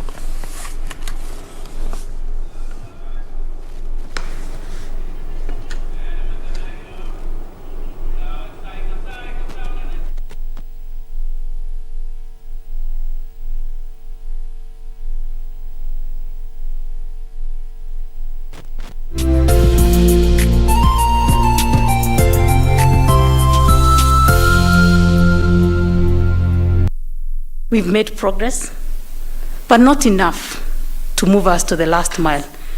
So our partners represented here today, we want to say thank you for joining this fight, but also to say don't abandon us at the last mile. Because during the last mile, we need a push. We need to go at it with everything that we have. We are signing up to new targets. Targets are so ambitious that we hope that indeed, as the world has said, that in the next 5 years, we shall be able to ensure that everyone who requires an HIV diagnosis to be put on treatment, access tests, and is put on treatment, they are virus suppressed, and they are able to live a dignified life. Quiero amarte de una forma diferente, de otro modo nunca. But I have to be sure, Caro. I have to know if the photos in that memory card are the ones of Lucrecia looking for my mother's body. Lucrecia! Juliana, what are you doing here at this time? Do you know what he told me? I don't know. What? That Lucrecia paid him a huge amount of money to convince him to leave my own family to run away with him just to abandon me. And if you really loved him, you would have let him be happy with Florencia, because you don't force someone into loving you. Quiero amarte de una forma diferente. How far is Kenya in COVID-19 vaccine development? Is Kemri equal to the task? And how does the country rank in the global arena of medical research and innovation? This Monday on The Perspective, join me, Tomboya, as I host Kemri Acting Director General Professor Sam Kariuki. The future of money is simple, and it's here. Download the new M-Pesa app today. Ogier at the top of this year's championship. Ogier has more wins, but Elvin matches him on consistency. Elvin is nearing the end of this stage. Elvin now then approaching the final sector stage. He's past the 29-kilometre mark. He's 10 seconds up on Ogier. Now look at how this car's handling compared to Ogier's, yeah? Download the new M-Pesa app today.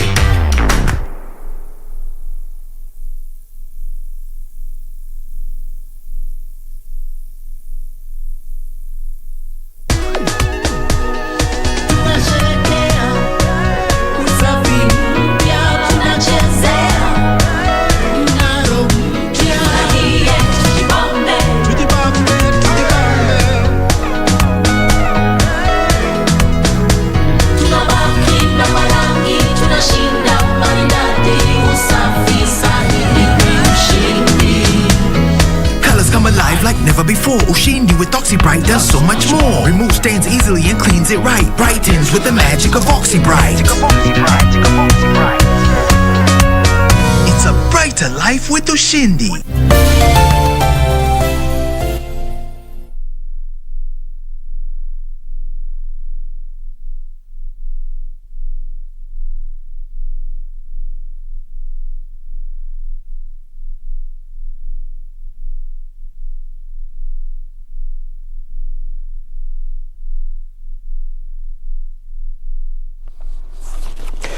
Quite impressive. That just seeing the highlights of that, you know, it's nostalgia, and it was just yesterday. It was just this past weekend.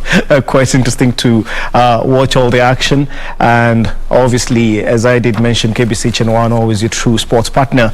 In regards to more stories relating to the rally and more sports updates, you can always log on to our website. That is www.kbc.co.ke and click on the sports category. And also on YouTube, KBC Sports, all the updates, all the action that happened over the weekend. It's right there for your viewing. Now, Mr. Ngige, there's this, how do I say this? You hear kids saying, because even for you, when you were giving us your background or you got into rallying, being a navigator, you mentioned that when you were a child, you used to see those guys racing and you were thinking, I also want to become a rally driver. But then again, there's another aspect that I believe should be incorporated into the I want to become the whole, you know, the aspirations and whatnot, because I'm talking about navigating, because you never hear a child saying, I want to be a navigator when I grow up. Everyone wants to be a rally driver. But then again, navigating, as I came to learn a few years back, when I actually really got into the sport, it's actually quite complicated. I mean, the driver has the skills and all that, but navigating, how does one get into that? Okay, very interesting question, but I want to say this. Number one, the number one culprit is you guys in the media, because you only talk about, the rally driver. Everybody is talking about Sebastian Ogier, Thierry Neuville. People are talking about Takamoto, and all these guys. You're telling us about Onka, but you're not telling us who helped Onkar to get to where he did. We remember people like Patrick Giroux, but how many people know the guys who are navigating? So I think you need to understand the sport and talk about the navigation part of it. And that is what formed that mindset. Even for me, I knew Jogide Singh. I knew Shekhar Mehta, because that is what is, and I'm not trying to say they are not good. They are very, very, very skilled drivers. But let me tell you, a rally driver is going nowhere without the navigator. And navigators are cool and collected and intelligent people. We take in a lot. But I want to tell guys out there that a navigator is a rally driver. And many times I meet people and I say I have been involved in running. Oh, we have never heard about you. But they've heard about the driver. But they have heard. Now you have to introduce yourself with the driver. I navigated for Azza. Oh, okay. Oh, yeah. I can remember you. By the way, what does a navigator do? So I think it's a good entry point because it's not as difficult. You don't have to invest a lot except your time. A navigator does all the management of the rally car in terms of preparation, ensuring that we've not just the notes and organizing the event itself for the team. Where are we going to stay? When are we going to keeping time? Remember, if the navigator made a mistake, for example, in terms of the times that you are supposed to check in into a competitive section, if you're early, if I am early by 1 minute, it costs us 1 minute. If we come in late, it costs us 10 seconds. So he has to really remain sober and very, very, very well organized. And there is more that we can talk about what the navigator does. Can you imagine being seated like a passenger in that lorry car and reading the notes when a car is doing 120, 150, 180, and you are reading notes and remaining calm? Sometimes the car rolls and you've got flips over and you get going once again and you have to remain calm and continue reading the notes. Come on, give it for us as navigators.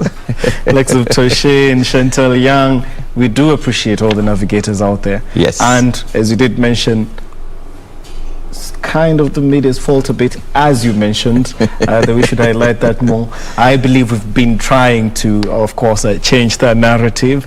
Obviously, in the run-up to this rally, we did try our best to familiarize people with not only the driver but also the navigator. But now, how does one get into that? Well, first of all, you have to have the interest and you have to have the time. Secondly, allow me just to mention that there are many mentors that can mentor anybody who wants to come. If you get in touch with us, we can be able to help you how you can enter into the sport. Okay. Now, as you wind up, of course, a parting shot from you and encourage the fans out there. As he has mentioned, as Bonagiga has mentioned, there are guys actually who do this for free. You're taught how to become a navigator, not only a driver. So all that for the details. Maybe you can tell them more as well as your parting shot as we wind up. Well, I think I've talked about all these things. Let me talk a little bit about how to be enthusiastic and a good spectator. Enough with the driver, the navigator, not the spectator. Because all of us want to go out there and we want to enjoy ourselves. The number one thing that I want to say to our fans, and thank you for coming out in large numbers and spectating and enjoying yourself, but remember, you cannot drink and drive. There are some behaviors that I saw this weekend that really are not sportsmanlike. They are not motorsports, in particular. There are people I saw in Naivasha who I don't even think they watched the rally at all. It was an opportunity for them to go and do their thing. Yeah. And part of the problems that the organizers had is just to control rowdy spectators who went partying and drinking. 8 o'clock in the morning, young boys and girls are drinking. Remember, you cannot drink and drive. And I think that we need to take it seriously. I didn't see police enforcing that rule of don't drink and drive. I mean, we should be able to check out and say, if you're drinking, you should not drive. And especially in spectator areas, I cannot understand why we do allow people to come and make parties and drinking themselves. And of course, when people are drunk, they are not going, you don't expect them to behave responsibly. And that is part of a bigger problem. From a safety point of view, I think drinking was a big problem. I am very disappointed that the county government did not take any control over the clubs that were there. I thought that there is a rule that bars should close at 7.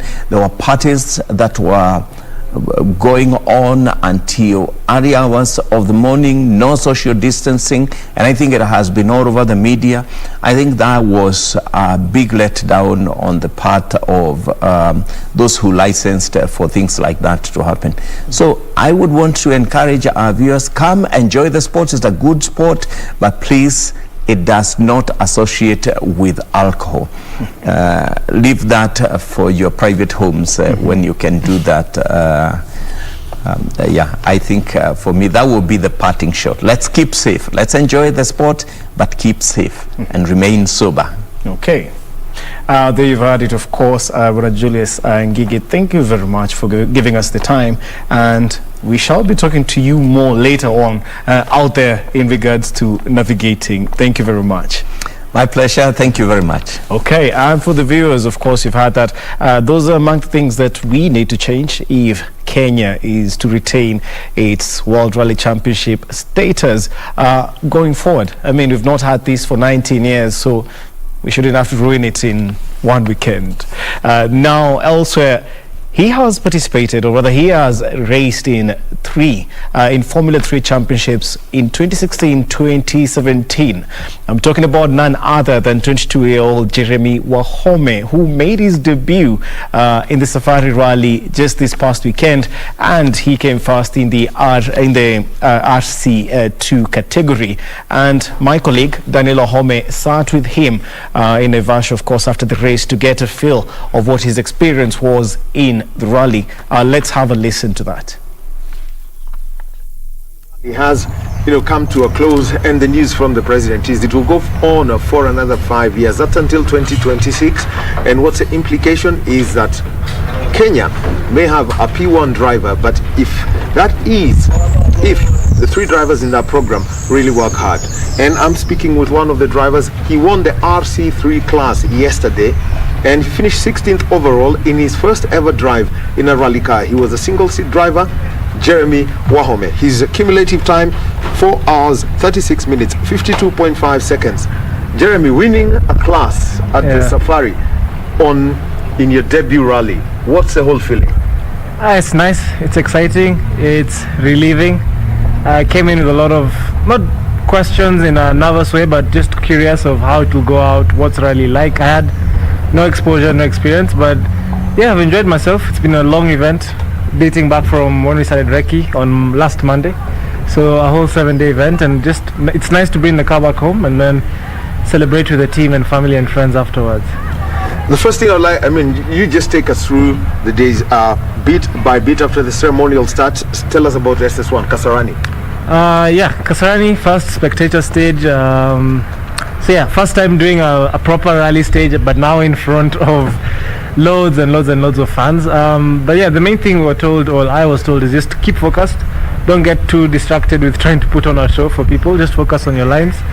And yeah, enjoyed it, did the stage, and then the long transport in a rally car back to Naivasha wasn't too comforting. But yeah, just from there on, learning different things about the car. Shakedown was a very different service. When we went to Kasarani, the surface was very loose. So those are the things I'm now having to learn from what different stages offer and how to adapt to that. Then day one proper, that was Friday. It was, let me simply say, absolutely chaotic. Yeah, day one was chaotic. We started, I think, 36th on the road, and first two stages were cancelled or red flagged because there were a few accidents. And what was his name? Tej is doing well. Yes, we've had it from Monka. Yeah, so they had to stop those two stages. So I managed only to do two stages, but those two stages were good enough to put me up on the road. It was Kedong. So Kedong was the one everyone talks about and say, hey, Kedong. And I think it's the longest stage. So that was like my first baptism into rally, doing Kedong. But I thoroughly enjoyed it. And then, end of the day, do service and back to the hotel to crash. Crashed after my first day and then ready for now Saturday. Well, Saturday turned out to be a whole story. There was the tricky stages that were Elementaita, Soy Sambu and Sleeping Warrior. I won't mention Sleeping Warrior at the moment for the time being, but how did you find Elementaita and Soy Sambu? I loved them both actually because they're both very open. They have a lot of open stretches and long corners and fast corners, so I really got to push the car compared to Kedong. Okay, maybe more Oserian. Oserian was very narrow and through the trees sometimes. So through Elementaita, there's a lot of open stages, hairpin turns. I was learning how to do hairpin turns whilst in the rally, and then just seeing spectators on the sides. It was a nice feeling. And I know I have friends and family out there who are cheering, so you also want to do well and put on a show for the fans who've traveled the whole way down. So those two stages, I really enjoyed them. Sleeping Warrior, he woke up. Those are the words of Takamoto Katsuta. Oh wow. He simply said the warrior woke up. Yeah, we had a good first run in the morning through Sleeping Warrior. Actually what happened is we made a slight error on transport, so we lost I think 40 seconds due to a time penalty for being late. So I started. That was 4 minutes late. That's how we count 10 seconds every minute. 4 minutes late. Yeah, because now when we got there was already other cars in line, so we had to wait up. But we learned our lesson. But then, so I started the stage in a bit of a hurry, and I was a bit frustrated.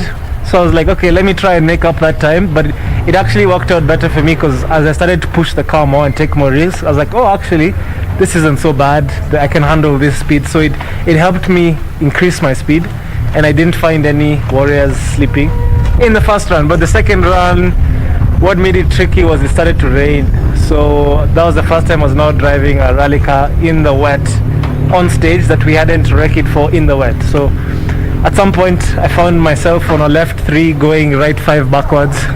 Okay, left 3, right 5 in simple English. Left 3 is like it's a medium left. It was even a bit tighter. I don't know degrees. Yeah, just say medium left.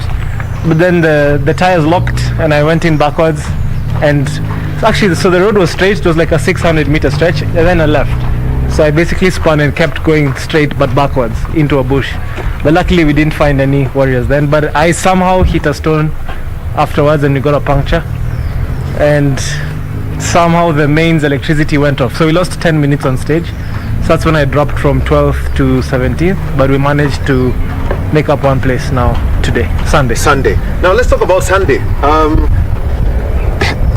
Hell's Gate was cut to 5.63 kilometers. Yeah. And that was a decision that was made by the clerk of the course, Gurvir Babra, and communicated to the drivers, I think almost at 9 p.m. Saturday night. So they woke up with a totally different story about where they're going to start. And that was after doing Loldia 1. Then they went to do Rocky Malewa, Loldia 2, holding in just outside of Hellgate before the power stage. Let's Jeremy take us through that. It worked out in our favor in a sense that we weren't able to do recce on Monday.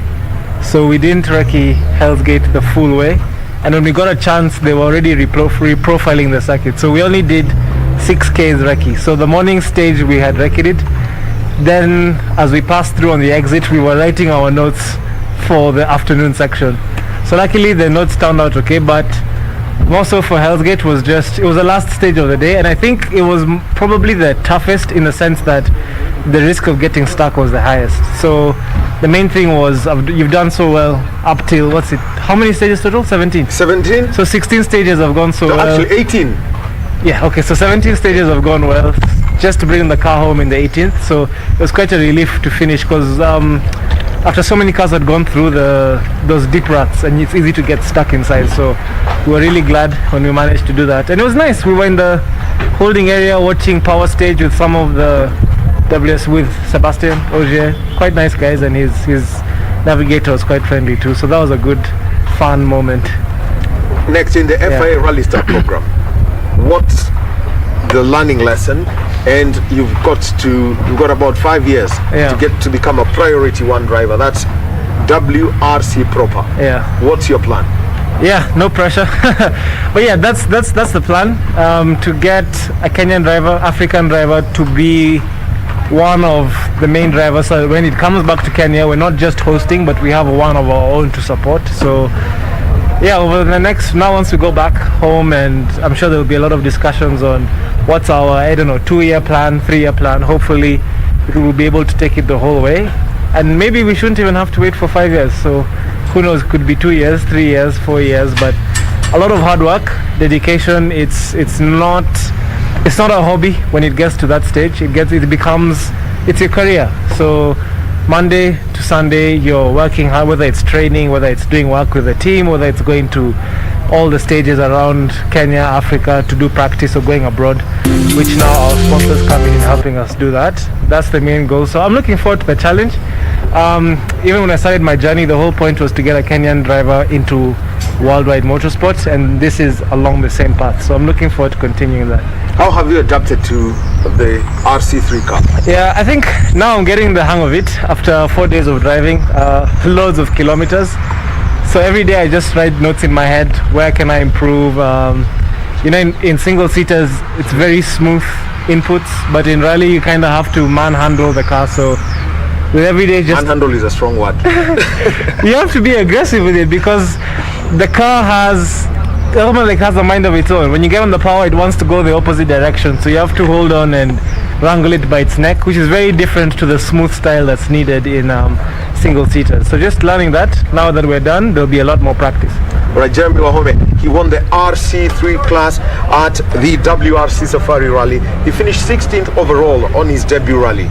And thank you very much, and wish you all the best. Thank you so much. Yeah.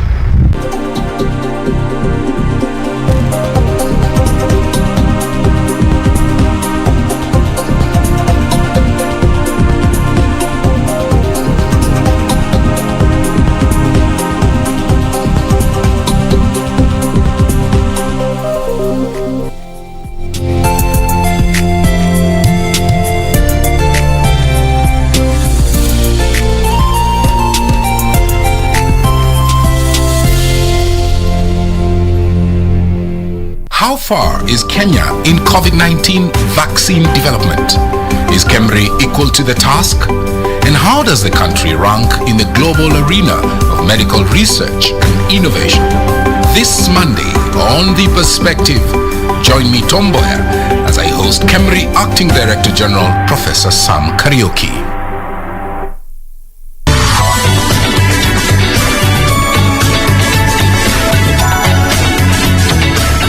He controls Shatian because he's his uncle. How can he control you as well?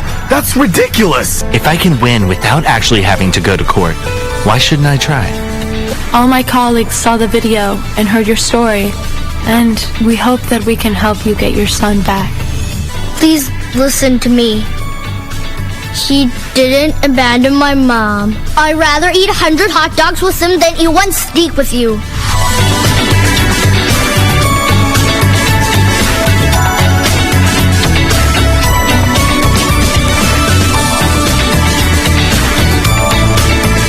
Quiero amarte de una forma diferente, de otro modo nunca. But I have to be sure, Caro. I have to know if the photos in that memory card are the ones of Lucrecia looking for my mother's body. Lucrecia! Juliana, what are you doing here at this time? you know what he told me? I don't know. What? That Lucrezia paid him a huge amount of money to convince him to leave my own family to run away with him just to abandon me. And if you really loved him, you would have let him be happy with Florencia.